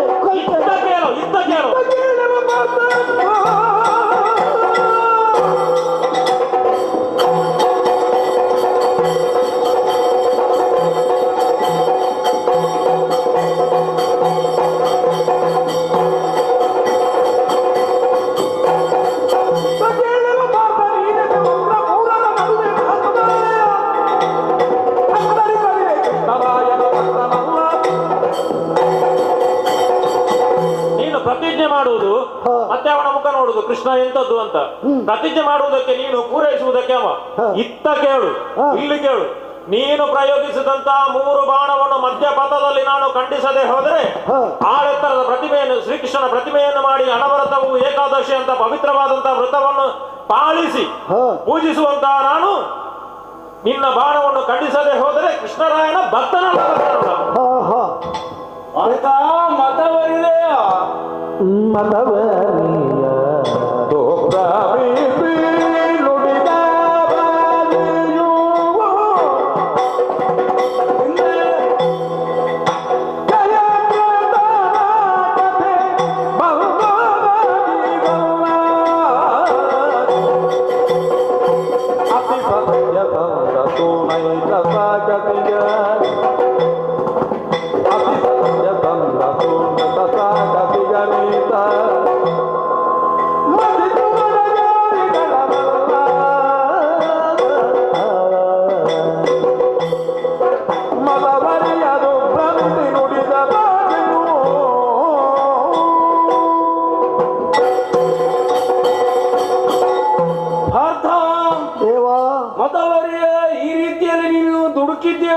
ಆಶ್ಚರ್ಯವಾಗುತ್ತಾ ಇದೆ. ಯಾಕೆ ದುಡುಕಿದ್ದೇನೆ? ಎಬ್ಬಿಸಿದ್ದ, ನಾನು ಪ್ರತಿಜ್ಞೆ ಮಾಡಿದೆ. ಎಬ್ಬಿಸ್ಲಿಕ್ಕೆ ನೀನು ಮಲಗಿರ್ಲಿಲ್ಲ, ಆದ್ರೂ ನನ್ನ ಉತ್ಸಾಹ ಪೌರುಷ ಅದಕ್ಕೆ ಬಡಿಯುವ ಹಾಗೆ ಮಾತನಾಡಿದಾಗ ನಾನು ಸುಮ್ಮನೆ ಇರ್ಬೇಕೆ? ಅದು ಹುಬ್ಬಿದ್ದಿ ಅಂತ. ಯಾವುದು ಉಬ್ಬಬೇಕು ಅಂತ ಇದ್ರೆ ಹಾ. ಉದ್ದಿನ ಹೊತ್ತಿಗೆ ಮಾತ್ರ ಹೆಚ್ಚಿಗೆ ಉಬ್ಬುವುದು ಅದು. ಆದ್ರೂ ಅಂತಹ ಮಾತುಗಳನ್ನು ಕೇಳಿ ಸುಮ್ಮನೆ ಕೂತ್ರೆ ನಾನು ಪಾರ್ಥ ಅಂತ ನಾನು ಹೇಳಿಯಾರೆ. ಆದರೆ ಏನು ಮಾಡುವುದು ಹೇಳು, ಹ ಮಾತು ಕೊಟ್ಟಾಗಿದೆ ನಿಮ್ಮ ಅವ್ವೆಗೆ. ನೀನ್ ಇದ್ದೀಯಲ್ವೇ ಅದು ಧೈರ್ಯ ನನಗೆ. ಅಲ್ಲ ಇದ್ದೇನೆ ಅಂತ ಹೇಳಿ ಇದ್ದೇನೆ ಅಂತ ಹೇಳಿ ಹ. ಅಟ್ಟಕ್ಕೆ ಹೋದ ಮೇಲೆ ಏಣಿಯನ್ನು ಮತ್ತೊಬ್ಬಕೊಂಡು ಹೋದ್ರೆ ಏನು ಮಾಡ್ತೀನಿ ನೀನು? ಹಾಗೆ. ಹೌದು. ಈಗ ನೀವು ಇದ್ದೀರಲ್ಲ ಅಲ್ಲಲ್ಲ ಏನು? ಹೇಳು, ಎಂತ ಮಾಡುದು? ಹ. ಮೇಲಿಂದ ಸೊಂಟ ಮುಡಿಯುವುದು ಅಷ್ಟೇ. ಹ. ಅದಕ್ಕಾಗಿ ಹೇಳ್ತಾ ಇದ್ದೇನೆ, ಹ. ಈ ಹೊತ್ತು ನಿನ್ನನ್ನು ನಾನು ಕೆಲವು ಭಾಷೆಯಲ್ಲಿ ಕೆಲವು ಮಾತಿನಲ್ಲಿ ನಾನು ಸೋತದ್ದೋ ಗೆಲ್ಲಿಸಿದ್ದೋ ಎಂಬುದಾಗಿ ಲೋಕಕ್ಕೆ ತಿಳಿದಿದೆ. ಹ. ಜಯದ್ರಥನ ಪ್ರಕರಣ ಹ. ಮಹಾಭಾರತದ ದ್ರೋಣಾಚಾರ್ಯರ ಯಾವುದೇ ಒಂದು ರೀತಿಯ ಸೇನಾಧಿಪತ್ಯ ಹೊತ್ತಿನಲ್ಲಿ ಹ. ಜಯದ್ರಥನು ಸಂಜೆ ಆಗುದ್ರೆ ಕೊಲ್ತೇನೆ ಎಂಬಾಗ ಹ. ಸಂಜೆ ಆಗುವುದಕ್ಕಿಂತ ಮೊದಲು ಅದಕ್ಕಿಂತ ಮೊದಲು ಸಂಜೆ ಮಾಡಿಕೊಂಡು ನಿನಗೆ ಅನುಕೂಲ ಮಾಡಿಕೊಟ್ಟಿದ್ದೆ. ಸಹಾಯ ಮಾಡ್ಲಿಕ್ಕೆ ನೀನು ಇದ್ದೀಯನ್ನುವ ಭರವಸೆಯಲ್ಲೇ ನಾನು ಪ್ರತಿಜ್ಞೆ ಮಾಡಿದ್ದು. ವೈಷ್ಣವರ ಮನೆಯಲ್ಲೇ ಕೂತುಕೊಂಡು ಹ. ಅವರ ನಡತೆಯನ್ನ ಅವರ ಗುಣವನ್ನು ಅವರಲ್ಲಿ ಪಂಥ ಪೌರುಷವನ್ನು ಮಾಡಿದಾಗ ಹ. ಎರಡು ರೀತಿಯಲ್ಲಿ ಒಂದು ತಾಯಿಯಾದವಳಲ್ಲಿ ಒಂದು ರೀತಿಯ ಯಾವುದೇ ಪ್ರಿಯವಾದ ವಸ್ತುವನ್ನು ಎರಡೂ ಮಂದಿ ಕೇಳಿದಾಗ ಹ. ಆ ಅವ್ಯಾದವಳು ಯಾರಿಗೆ ಕೊಡಬೇಕೆಂಬ ಒಂದು ಮನಸ್ಸಿನಲ್ಲಿ ಭಾವನೆ ಬರ್ತದಲ್ಲ, ಈ ರೀತಿಯಲ್ಲಿ ಏನು ಮಾಡುವುದು ಎಂಬುದಾಗಿ ನನಗೆ ಯೋಚನೆ ಬರುವುದಿಲ್ಲ. ಯಾಕೆ ದೇವ?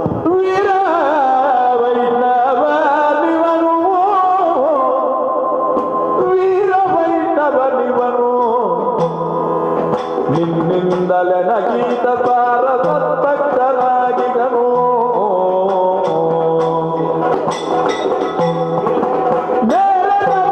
ನೀನು ಕೆಡಿಸಿದೆ ಜಗದವಿನ್ನು ನಂಬಿದೆ ನೀನು ಕೆಡಿಸಿದೆ ಜಗದವಿನ್ನು ಸೈರಿಸಲದೆಂತು ನಾನು ವೀರ ವೈಷ್ಣವನಿವನು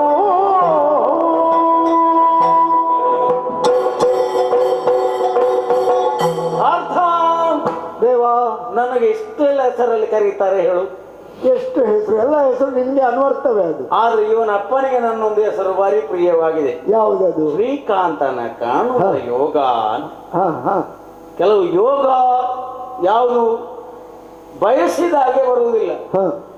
ಆದರೆ ಬಯಸಿದ ರೀತಿಯಲ್ಲಿ ಒದಗಿದಾಗ, ಬಯಸದ ರೀತಿಯಲ್ಲಿ ಒದಗಿದಾಗ ಆಗುವಂತ ಉಲ್ಲಾಸಗಳು ಉಳಿದದ್ದು ಎಲ್ಲವೂ ಕೂಡ ಹ. ಪೂರ್ಣ ಸಮರ್ಪಣೆಯ ದೃಷ್ಟಿಯಲ್ಲಿ ಅವರು ನಡೀತಾ ಇರ್ತಾರೆ. ಹ. ಹಾಗೆ ವೀರ ವೈಷ್ಣವನಾದ ಇವನ ಅಪ್ಪನೇ ಹ. ಈ ಹೊತ್ತಿನಲ್ಲಿ ಮನೆಯಲ್ಲಿ ಉಳಿದ ಎಲ್ಲರೂ ಪ್ರಜಾ ಪರಿವಾರ ಎಲ್ಲರೂ ಕೂಡ ಹ. ವೈಷ್ಣವರಾಗಿದ್ದುಕೊಂಡು ಹ. ಆ ದಕ್ಷಿಣದ ಈ ಪದದಲ್ಲಿ ಹ. ಈ ರೀತಿಯ ಕೆಲವು ಊರುಗಳು, ಹ. ಒಂದು ರಾಜ್ಯ ಆಡಳಿತಗಳು ಉಂಟು ಎಂಬಾಗ ನನಗೆ ಆಶ್ಚರ್ಯ ಆಗುತ್ತಾ ಇದೆ. ನಾನು ಹೇಳುವುದನ್ನು ಕೇಳಿದ್ದೇನೆ. ಅವರ ಅಪ್ಪನಿಗೆ ನಿನ್ನನ್ನೇ ಕಾಣುವ ಬಯಕೆ, ಆ ಯೋಗ ಬೇಕು ಅಂತ ಹೇಳಿಕೊಂಡು ಇಲ್ಲಿ ವಿಷಯ ಬೆಳೆಸಲಿಕ್ಕಲ್ಲ. ಆದ್ರೂ ನೋಡು, ನಿನ್ನನ್ನೇ ಕಾಣಬೇಕಂತ ಇದ್ರೆ ನಿನ್ನಲ್ಲಿಗೆ ಬರಬಹುದಿತ್ತು. ಇಲ್ಲಿ ಕುದುರೆ ನಿನ್ನ ಈ ಒಂದು ಯೋಗದಿಂದ ಬಂದಿದೆ, ಇಲ್ಲದಿದ್ರೆ ಅವರಿಗೆ ನಿನ್ನನ್ನು ಕಾಣುವ ಯೋಗ ಇತ್ತ ಹೇಳು. ಅಲ್ಲ, ನೀನು ಈ ಇದರ ಹೊತ್ತಿ ಮಹಾಭಾರತದ ಯುದ್ಧದ ಸಂದರ್ಭದಲ್ಲಿ ಕೃಷ್ಣ ಸಾರಥಿಯಾಗಿ ಅಲ್ಲ ಪಾರ್ಥ ಸಾರಥಿಯಾಗಿ, ಕೃಷ್ಣ ಸಾರಥಿಯಾಗಿ, ಪಾರ್ಥ ಸಾರಥಿಯಾಗಿ ಜೊತೆಯಲ್ಲಿ ಹೋದದ್ದು ಹೌದು. ಈ ಸಲ ಈ ಹೊತ್ತು ಸ್ವಾಮಿ ನಿಮ್ಮನ್ನು ಯಾಕೆ ದುಡಿಸುವುದು, ತುಂಬಾ ನಾನೇ ಮುಂದುವರಿತೇನೆ ಅಂತೇಳಿ ಅಣ್ಣನಲ್ಲಿ ಬಾಚೆ ಕೊಟ್ಟು ಹೋದವ. ಅಲ್ಲ, ನೀವು ಅನುಗ್ರಹ ಕೊಟ್ಟು ಕಳುಹಿಸಿದವರು, ನನಗೆ ವಿಶ್ವಾಸ ನಿಮ್ಮ ಅನುಗ್ರಹದ ಮೇಲೆ. ಕಷ್ಟ ಕೊಡುದು ಯಾಕೆ ಎಂಬುದಾಗಿ ಕಷ್ಟ ಬಂದಾಗ ನನ್ನಲ್ಲಿ ಹೇಳೋದು, ಮತ್ತೆ ಯಾರಲ್ಲಿ ಹೇಳುವುದು? ಅಲ್ಲ, ನಿಮ್ಮ ಮಾತನ್ನು ನಾನು ತಗೊಳ್ಳೋದು. ಕಷ್ಟ ನಿಮ್ಗೆ ಯಾಕೆ ಕೊಡುದು? ಯಾರಿಗೆ? ನಿಮ್ಗೆ. ಹೌದು, ಅದು ನಿಮ್ಗೆ ಕಷ್ಟವನ್ನ ನನ್ನಲ್ಲಿ ಬರುದು. ಅದು ನೀವು ಇಲ್ಲದಿದ್ರೆ ನಿಮ್ಮ ಮಾತು ಹುಸಿ ಆಗ್ತದೆ ದೇವ. ಮಮ ಪ್ರಾಣ ಹಿ ಪಾಂಡವ, ನಿಮ್ಮ ಮಾತು ಹುಸಿ ಆಗ್ಬಾರ್ದಲ್ವಾ? ಆದ ಕಾರಣ ಏನು ಮಾಡುವುದು ಅಂತ ನನ್ನ ತಲೆಗೆ ಯೋಚನೆ ಬರುವುದಿಲ್ಲ. ತಿಳಿತಲ್ಲ, ಈ ಹೊತ್ತು ನಿನಗೆ ಕೊಡುದ, ಅವನಿಗೆ ಕೊಡುದ, ಅದನ್ನ ಇದನ್ನ ಅಂತ ಈ ಚಿತ್ತದ ದುರ್ಮಾನವೇ ಆಗುತ್ತಾ ಉಂಟು ನನಗೆ. ತಿಳಿದೆನು ನಿನ್ನಯ ಚಿತ್ತದು ಮಳಿಗೆಯ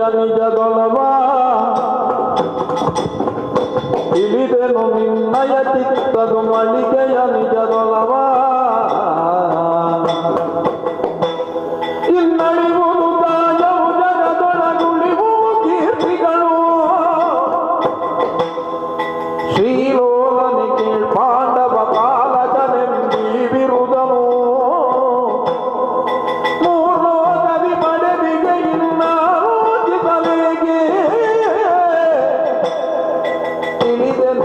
ನಿನ್ನಯ ಚಿತ್ತದು ಮಳಿಗೆಯ ನಿಜದೊಳವ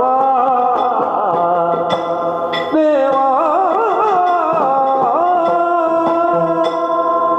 ದೇವರೇ, ತಿಳಿದೆ ಸ್ವಾಮಿ, ಹಾ ತಿಳಿದೆ. ನಿನ್ನ ಚಿತ್ತದ ಉಮ್ಮಳಿಕೆ ಏನು ಎನ್ನುವುದನ್ನು ತಿಳಿದೆ. ಹಾ ಮಗಳು ಅನುಭವಿಸುತ್ತಿರುವಂತಹ ಪ್ರಸವ ವೇದನೆ ತಾಯಿಗೆ ಅರ್ಥ ಆಗುದಿಲ್ವ ದೇವರೇ? ಹಾ ಅರ್ಥ ಆಯ್ತು ನನಗೆ. ಹಾ ಈ ಪ್ರಪಂಚದಲ್ಲಿ ಹಾ ಶಾಶ್ವತ ಅಲ್ಲದೆ ಇದ್ದಂತಹ ಬದುಕು ನಮ್ಮದು.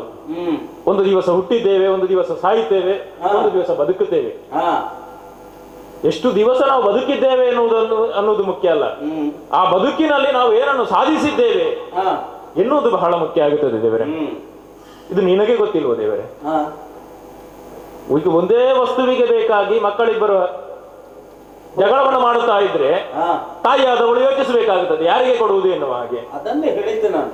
ಈಗ ಇದು ಅಲ್ವಲ್ಲ, ನಿನ್ನನ್ನು ಗೆಲ್ಲಿಸುವುದು ಅವನನ್ನು ಗೆಲ್ಲಿಸುವುದು ಅಂತ ಇಲ್ಲಿ ಆತನಲ್ಲೇ ಹೇಳಿದ್ದು. ದೇವರೇ, ಓ ಹಾಲು ರೊಟ್ಟಿ ಎರಡು ನಿನ್ನ ಕೈಯಲ್ಲೇ ಉಂಟು. ಹಾ ಅವ ರೊಟ್ಟಿ ಕೇಳುತ್ತಾ ಇದ್ದಾನೆ, ನಾನು ಹಾಲು ಕೇಳುತ್ತಾ ಇದ್ದೆ. ಹ್ಮ್ ಅವನಿಗೆ ರೊಟ್ಟಿ ಕೊಡು, ನನಗೆ ಹಾಲು ಕೊಡು. ಹ್ಮ್ ಯಾಕೆಂದ್ರೆ ಈ ಬದುಕು ಶಾಶ್ವತ ಅಲ್ಲ ಹಾ. ಎನ್ನುವಂತದ್ದು ನಿನಗೆ ಗೊತ್ತಿಲ್ವೋ? ಹಾ. ಅವನಿಗೆ ಈ ವಯಸ್ಸಿನಲ್ಲಿಯೂ ಅವನ ದೃಷ್ಟಿ ಪಾರಮಾರ್ಥಿಕದ ಕಡೆಗೆ, ಹಾ ಮೋಕ್ಷದ ಕಡೆಗೆ ಅವನ ದೃಷ್ಟಿ ಅರಿಯುತ್ತಿಲ್ಲ. ಹಾ. ಬದಲಾಗಿ ಈ ವಯಸ್ಸಿನಲ್ಲಿ ಅವನು ಲೌಕಿಕವಾದಂತಹ ಭೋಗಭಾಗ್ಯಗಳುಂಟು ಅದನ್ನು ಅನುಭವಿಸುವುದಕ್ಕೆ ಹೊರಡ್ತಾ ಇದ್ದಾನೆ. ಹಾ. ಅದು ಶಾಶ್ವತ ಅಲ್ಲ ಅಂತ ನಿನಗೆ ಗೊತ್ತಿಲ್ವೋ ದೇವರೇ? ಹಾ. ಇದೇ ದೇವರೇ, ಹಾ. ಈ ಪ್ರಪಂಚದಲ್ಲಿ ಹುಟ್ಟಿದವನಿಗೆ ಹ್ಮ್. ಕಾಂಚನದ್ದು, ಕಾಮಿನಿಯರದ್ದು, ಕೀರ್ತಿಯದ್ದು ಆಸೆ ಉಂಟು. ಹಾ ಅದು ಯಾವುದು ಶಾಶ್ವತ ಅಲ್ಲ ಅಂತ ನಿನಗೆ ಗೊತ್ತುಂಟು. ಹ್ಮ್ ಕಾಂಚನವನ್ನು ಅವನಿಗೆ ಕೊಡು, ಹ್ಮ್ ಕಾಮಿನಿಯರು ನಿನ್ನಲ್ಲೇ ಇರಲಿ, ಹ್ಮ್ ನನಗೆ ಕೀರ್ತಿ ಒಂದು ಸಾಕು, ಹ್ಮ್ ನನಗೆ ಕೀರ್ತಿ ಒಂದು ಸಾಕು ದೇವರೇ. ಅರ್ಥ ಆಯ್ತು, ಅರ್ಥವಾಯ್ತು. ಅರ್ಥ ದೇವಾ. ಮಾತು ಗೊತ್ತಾಯ್ತು ನಿನಗೆ? ಹಾ ಇದು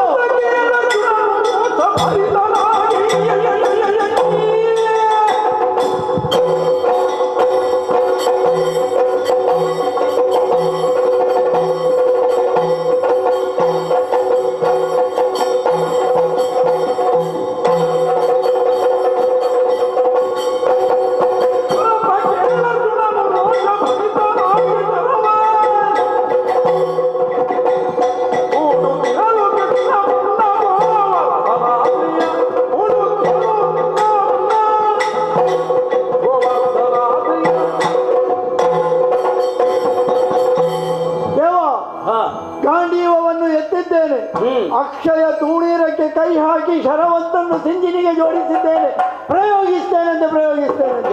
ನಿನ್ನ ಅಕ್ಷಯ ತೂಣಿರವನ್ನು ಬಿಡಬೇಡ. ಹಾ ಯಾಕೆ ಅದನ್ನು ಬಿಡುದು ಬೇಡ, ಹಾ. ಮೂರೇ ಬಿಡ್ಲಿಕ್ಕೆ ಇರುವುದು ನೀನು. ಹೌದು, ಮೂರರಲ್ಲಿ ಒಂದನ್ನು ಈಗ ಪ್ರಯೋಗಿಸಿ, ಬಿಟ್ರೆ ಒಂದು ಅದಕ್ಕೆ ಕೈ ಹಾಕಿದ್ದು ಮಾತ್ರ ಒಂದನ್ನು ಪ್ರಯೋಗಿಸಿದ್ದು. ಅದೇ ಹೇಳುದು, ಹಾಗೆಲ್ಲ ಬಿಡ್ಲಿಕ್ಕೆ ಹೋಗ್ಬೇಡ. ಹಾ. ಮೂರೇ ಬಾಣ ಸಾಕು. ಹಾ. ಗೊತ್ತಾಯ್ತಲ್ಲ? ಅಕ್ಷಯ ತೂಣೀರಕ್ಕೆ ಕೈ ಹಾಕಿ ಒಂದು ಬಾಣವನ್ನು ಎತ್ತು ಸಿಂಜಿನಿಗೆ ಅಲ್ಲ, ಜೋಡಿಸಿದ್ದು. ಅದನ್ನು ಬಿಟ್ಟ ಪ್ರಯೋಗಿಸ್ಲಿಯಾ? ಅಲ್ಲ, ಅದನ್ನು ಬಿಟ್ಟಾಗ ಸಮಸ್ಯೆ ಆಗುದು ಬೇಡ. ಹಾ. ಭಾಷೆಗೆ ಮರ್ಯಾದಿಲ್ಲ ಅಂತ ಆಗ್ತದೆ. ಹಾ. ಆದ ಕಾರಣ ಹೇಳ್ತಾ ಇದ್ದೇನೆ, ಹಾ. ಒಂದು ಬಾಣವನ್ನು ಹೂಡಿದ್ಯಾ, ಪ್ರಯೋಗಿಸಲಿಕ್ಕೆ ತಯಾರಾಗಿದ್ದೇನೆ. ಅದಕ್ಕೆ ಬಲ ಉಂಟಂತೆ.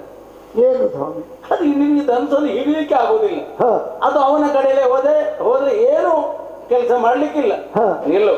ಅದಕ್ಕೆ ಗೋವರ್ಧನಾದ್ರಿಯನ್ನು ಗೋವುಗಳನ್ನು ಗೋಪಾಲಕರನ್ನು ಹ ಆ ರಕ್ಷಿಸಿದಂತ ಯಾವುದೇ ಪುಣ್ಯ ಉಂಟೋ ಹಾ. ಅದನ್ನು ಆ ಬಾಣಕ್ಕೆ ದಾರೆ ಇರುತ್ತೆ. ಈಗ ಪ್ರಯೋಗಿಸ್ತೇನೆ.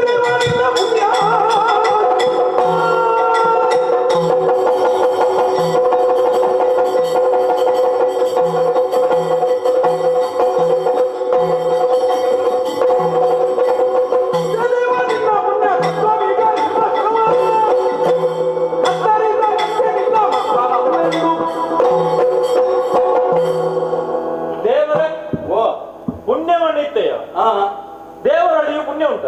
ಹಾ ನಿನ್ನಲ್ಲಿ ನೀನು ಪುಣ್ಯ ಇತ್ತೆಯ, ಹಾ ನೀನು ದೇವರಾಗಿ ಪುಣ್ಯ ಸಂಪಾದನೆ ಮಾಡಿದ್ದು ಯಾಕೆ ದೇವರೇ? ಹಾ ಭೂಲೋಕದಲ್ಲಿ ಇದ್ದುಕೊಂಡು. ಅಂತೂ ಪುಣ್ಯ ಇತ್ತು. ಅಲ್ಲ, ಭೂಲೋಕದಲ್ಲಿ ಇದ್ದ ಕೂಡ ಸಂಚಯನ ನಿನ್ನಲ್ಲಿ ಇದ್ದುದರಿಂದ ಅವನಿಗೆ ಇತ್ತೆ. ಅಲ್ಲ, ಭೂಲೋಕದಲ್ಲಿ ಬರುವುದೇ ಸಂಚಯನಕ್ಕೆ ಅಂತ ಹೇಳಿ. ಸಂಚಯನ ಮಾಡುವುದು. ಹೌದೌದು. ಅದು ಯಾರಿಗೆ ಬೇಕಾಗಿ ಸಂಪಾದನೆ ಮಾಡಿದ್ದು? ನಿನಗೆ ಬೇಕಾಗಿ, ಅದು ಮನಸ್ಸಿದ್ದವನೇ ಕೊಡ್ಬೋದು. ಯಾರಿಗೆ ಬೇಕಾದ್ರೆ ನಿನಗೆ ಬೇಕಾಗಿ ಅಂತಲ್ಲ, ನನಗೆ ಬೇಕಾದಾಗೆ ಅಂತ ಈಗ ಅದನ್ನು ಆ ಬಾಣಕ್ಕೆ ನೀನು ದಾರಿ ಎರೆದಿದ್ದಿ. ಹಾ.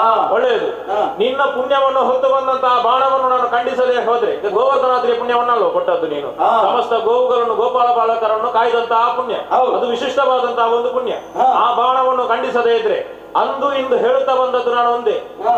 ನಿನ್ನ ಭಕ್ತನಾಗಿ ಪ್ರಪಂಚ ಮುಖದಲ್ಲಿ ಕಾಣಿಸಿಕೊಂಡವನು ನಾನು. ಹಾ. ಇದನ್ನು ಖಂಡಿಸದೆ ಹೋದ್ರೆ ನಿನ್ನ ಭಕ್ತನಲ್ಲ ನಾನು. ಹೌದಾ? ಪ್ರಯೋಗಿಸ್ತೇನೆ.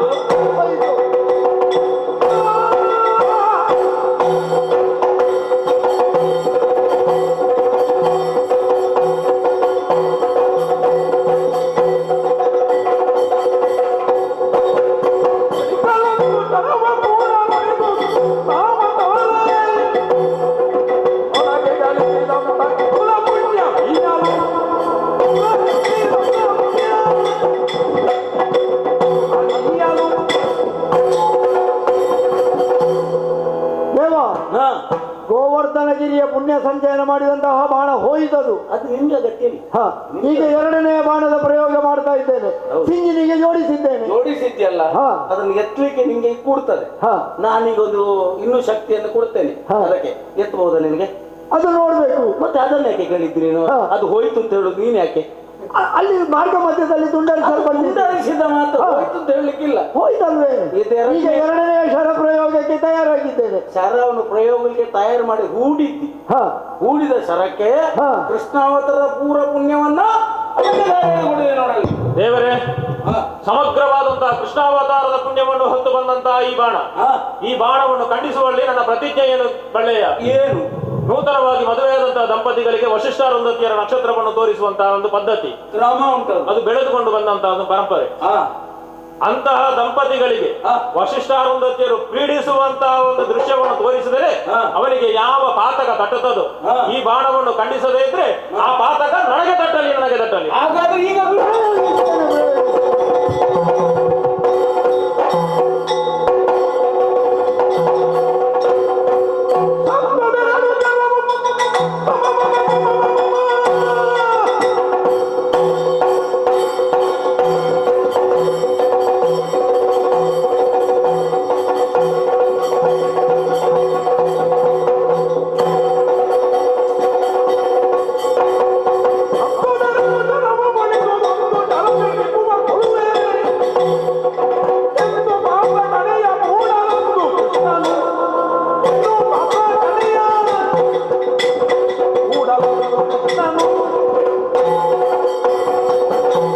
ತಂದುದೆರಡು ಅಂತ. ಹಾಗಿದ್ರೆ ಇನ್ನೂ ಒಂದು ಇದೆ ಅಂತ ಆಯ್ತಲ್ವೇ? ಹಾ. ಇದು ಸಿಂಜಿನಿಗೆ ಮತ್ತೊಂದು ಶರವನ್ನು ಜೋಡಿಸಿದ್ದೇನೆ. ಹಾ, ಹಾ, ಹಾ, ಹಾ. ತಡೆ ಪಡ್ತಾ. ಹ, ಹಿಂದೆ ರಾಮಾವತಾರದಿಂದ ಬರೆದ ಪೊರೆದ ಪುಣ್ಯ, ಇದೇ ರಾಮ ಅವತಾರದಿಂದ ಧರೆಯ ಪೊರೆದ ಪುಣ್ಯ, ಬಲದ ಧರಕ್ಕೆ ಕೊಂದಿದ್ದೀತ.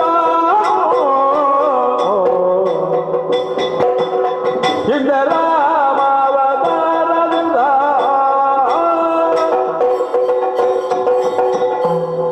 ಅರ್ಥ. ದೇವ. ಕೃಷ್ಣಾವತಾರದ ಪುಣ್ಯವನ್ನು ಧಾರೆ ಎಳೆದು ಕೊಟ್ಟಿದ್ದೇನೆ. ಹ, ಈ ಹೊತ್ತು ಕೃಷ್ಣಾವತಾರಕ್ಕಿಂತ ಮೊದಲು ಏಕಪುತ್ರ ತಸ್ತನಾಗಿ ರಾಮಾಯ ರಾಮಭದ್ರಾಯ ಅಂತ ಉಳಿದವರು ಹೇಳಿದ್ದಾರಲ್ಲ, ಹ, ಆ ರಾಮಚಂದ್ರನು ಮಾಡಿದಂತಹ ಯಾವುದೇ ಪುಣ್ಯವೂ ಕೂಡ ಹ್ಮ್, ಈ ಹೊತ್ತು ಈ ಬಾಣಕ್ಕೆ ಧಾರೆ ಎಳೆದು ಕೊಡಬೇಕು ಅಂತ ಮನಸ್ಸಾಗಿದೆ ನನಗೆ. ಹ, ವೀರ ವೈಷ್ಣವರಾದ ಕಾರಣ ಹ, ಇದೆಲ್ಲವನ್ನು ಸ್ವೀಕರಿಸುವಂತದ್ದು, ಯಾವುದೇ ಪುಣ್ಯವನ್ನು ಪಡೆಯುವಂತಹ ಶಕ್ತಿ ಹ. ಅವರಿಗೆ ಅನುಗ್ರಹ ದೃಷ್ಟಿಯಲ್ಲಿ ಇರಲಿ ಎಂಬ ದೃಷ್ಟಿಯಿಂದಾಗಿ ಹ, ಆ ಪುಣ್ಯವನ್ನ ನಿನ್ನ ಬಾಣಕ್ಕೆ ದಾರ ಎರೆದು ಕೊಟ್ಟಿದ್ದೇನೆ. ಹ. ಏನಾಗುತ್ತದೆ ನಿನಗೆ? ಎತ್ತಲಿಕ್ಕೆ ತ್ರಾಣವನ್ನು ಕೊಡಬೇಕಾಗ್ತದೆ. ಹೌದಾ? ಹ, ಆದ್ರೂ ಸಾಕಾಗ್ಲಿಕ್ಕಿಲ್ಲ. ಹ, ತ್ರಿಮೂರ್ತಿಗಳ ಯಾವುದೇ ಶಕ್ತಿಯನ್ನು ಹ, ಯಾವುದೇ ಪೂರ್ವ ಮೂರು ಬದಿಯಲ್ಲಿ ಯಾವ ರೀತಿಯಲ್ಲಿ ಕುಳಿಸಬೇಕು ಅವರನ್ನು, ಹಾ. ಮಧ್ಯಭಾಗದಲ್ಲಿ ಯಾರು, ಹಿಂದೆ ಯಾರು, ಹಾ. ರುದ್ರನನ್ನು ಹಿಂದೆ ಮುಂದೆ ನಿಲ್ಲಿಸಿ ಹಾ. ಬೇಕಾದ ರೀತಿಯಲ್ಲಿ ಕೊಟ್ಟಿದ್ದು. ಈಗ ಏನಾಯ್ತು ನಿನಗೆ? ಇದನ್ನು ಎತ್ತುವಂತಹ ಶಕ್ತಿಯೂ ಬೇಕಲ್ವೇ? ಹಾಗಾದ್ರೆ ಮೈಯನ್ನು ತಡವರಿಸಿದ್ದೇನೆ. ಹಾ. ಆಗ್ತದೆ ನೋಡು. ದೇವ, ದೇವರೇ, ಕಂಡವೆಲ್ಲದ ಪುಣ್ಯವನ್ನು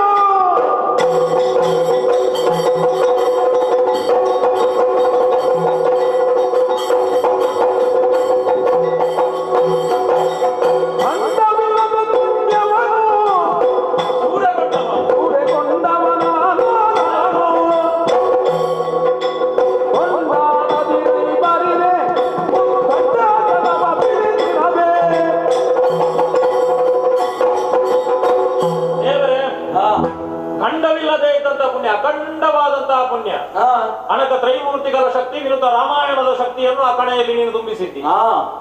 ಅಖಂಡವಾದಂತಹ ಪುಣ್ಯ, ಅದನ್ನು ತುಂಡು ತುಂಡು ಮಾಡಿ 3 ಬಾಣಕ್ಕೆ ನೀನು ಕೊಟ್ಟಿದ್ದಿ. ಹಾ. ಈಗ ಸ್ಪಷ್ಟ ಹೇಳಬೇಕು ನೀನು. ಹಾ. ಆ ಪುಣ್ಯವನ್ನು ಹಾ. ಸೂರ್ಯಗೊಂಡದ್ದು ಹ್ಮ್.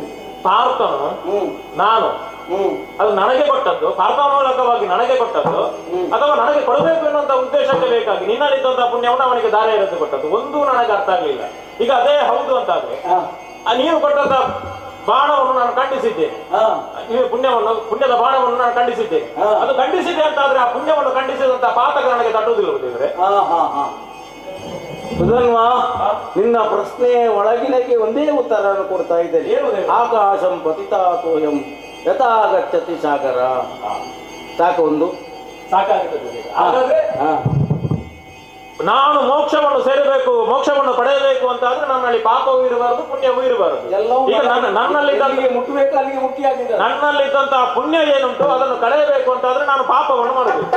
ಆ ಮೂಲಕವಾಗಿ ಈ ಬಾಣವನ್ನು ಖಂಡಿಸುವುದರ ಮೂಲಕವಾಗಿ ನನ್ನಲ್ಲಿದ್ದಂತಹ ಪುಣ್ಯ ಕ್ಷಯವಾಯಿತು ಅಂತಾದ್ರೆ ನಾನು ದಿವ್ಯ ಧಾಮವನ್ನು ಸೇರುವುದಕ್ಕಾಗುತ್ತದೆ. ಹೇಗೆ ಸಮುದ್ರದಲ್ಲಿದ್ದಂತಹ ನೀರು ಆವಿಯಾಗಿ ಅದು ಮೋಡವಾಗಿ ಮಳೆಯಾಗಿ ಭೂಮಿಗೆ ಬಿದ್ದು ಮತ್ತೆ ಸಮುದ್ರವನ್ನೇ ಸೇರುತ್ತದೋ ಅದೇ ರೀತಿಯಲ್ಲಿ ಆಕಾಶಂ ಪತಿತಂತೋ ಯಥಾ ಗಚ್ಚತಿ ಸಾಗರ ಅಲ್ವಾ?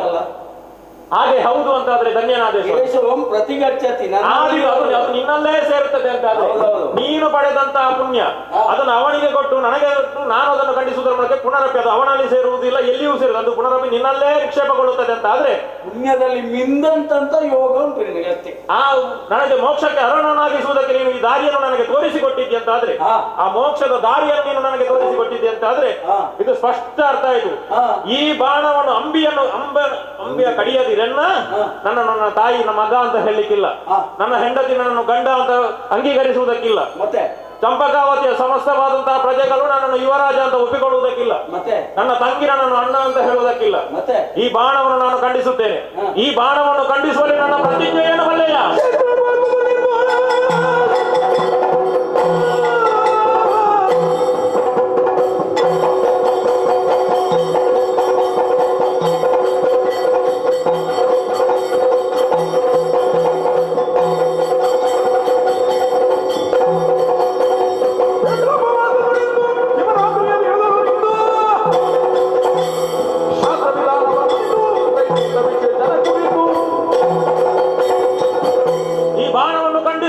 ಪ್ರತಿಜ್ಞೆ ಏನು ಬಲ್ಲೆಯ?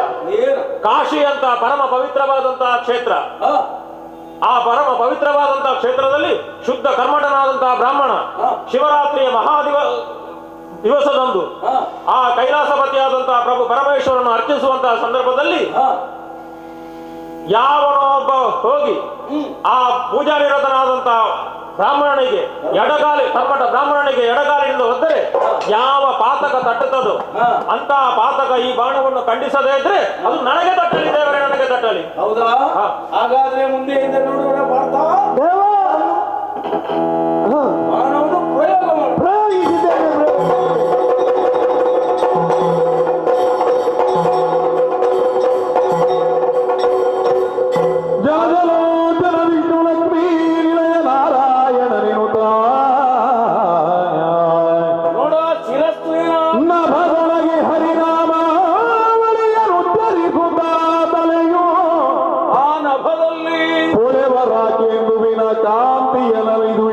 ಅಚ್ಯುತನ ಶ್ರೀಪದದಲ್ಲಿ ನದಿಯಲ್ಲಿ ಬಿದ್ದುದೆನೆ ಜನಮೇ ಜಯ ಕೃತಿವಾ.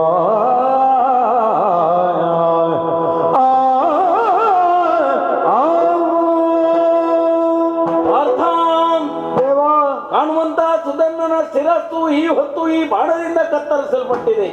ಕತ್ತರಿಸಿದ ಬಾಣ ಭುವಿಯಲ್ಲಿಲ್ಲ, ನಭದ ಕಡೆಗೆ ಹೋಗಿದೆ.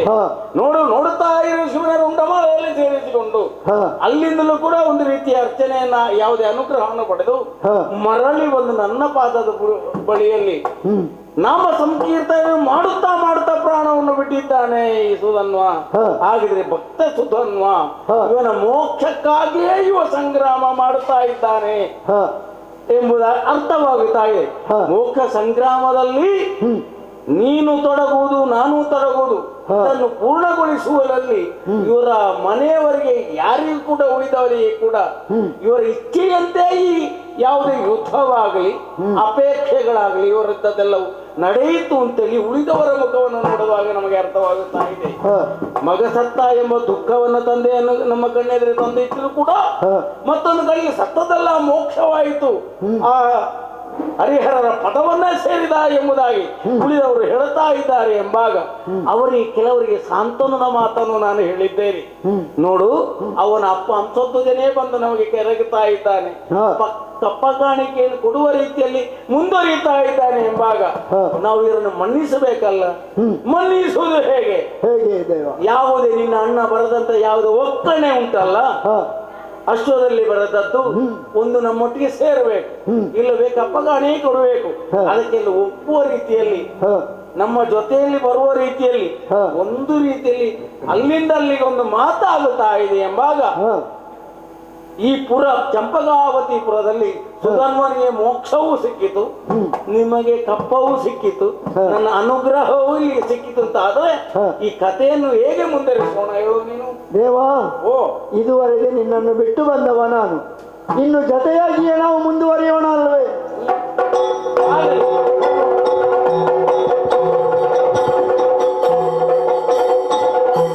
ಸರ್ವಮಂಗಲ ಮಾಂಗಲ್ಯೆ ಶಿವೆ ಸರ್ವಾರ್ಥ ಸಾಧಿಕೆ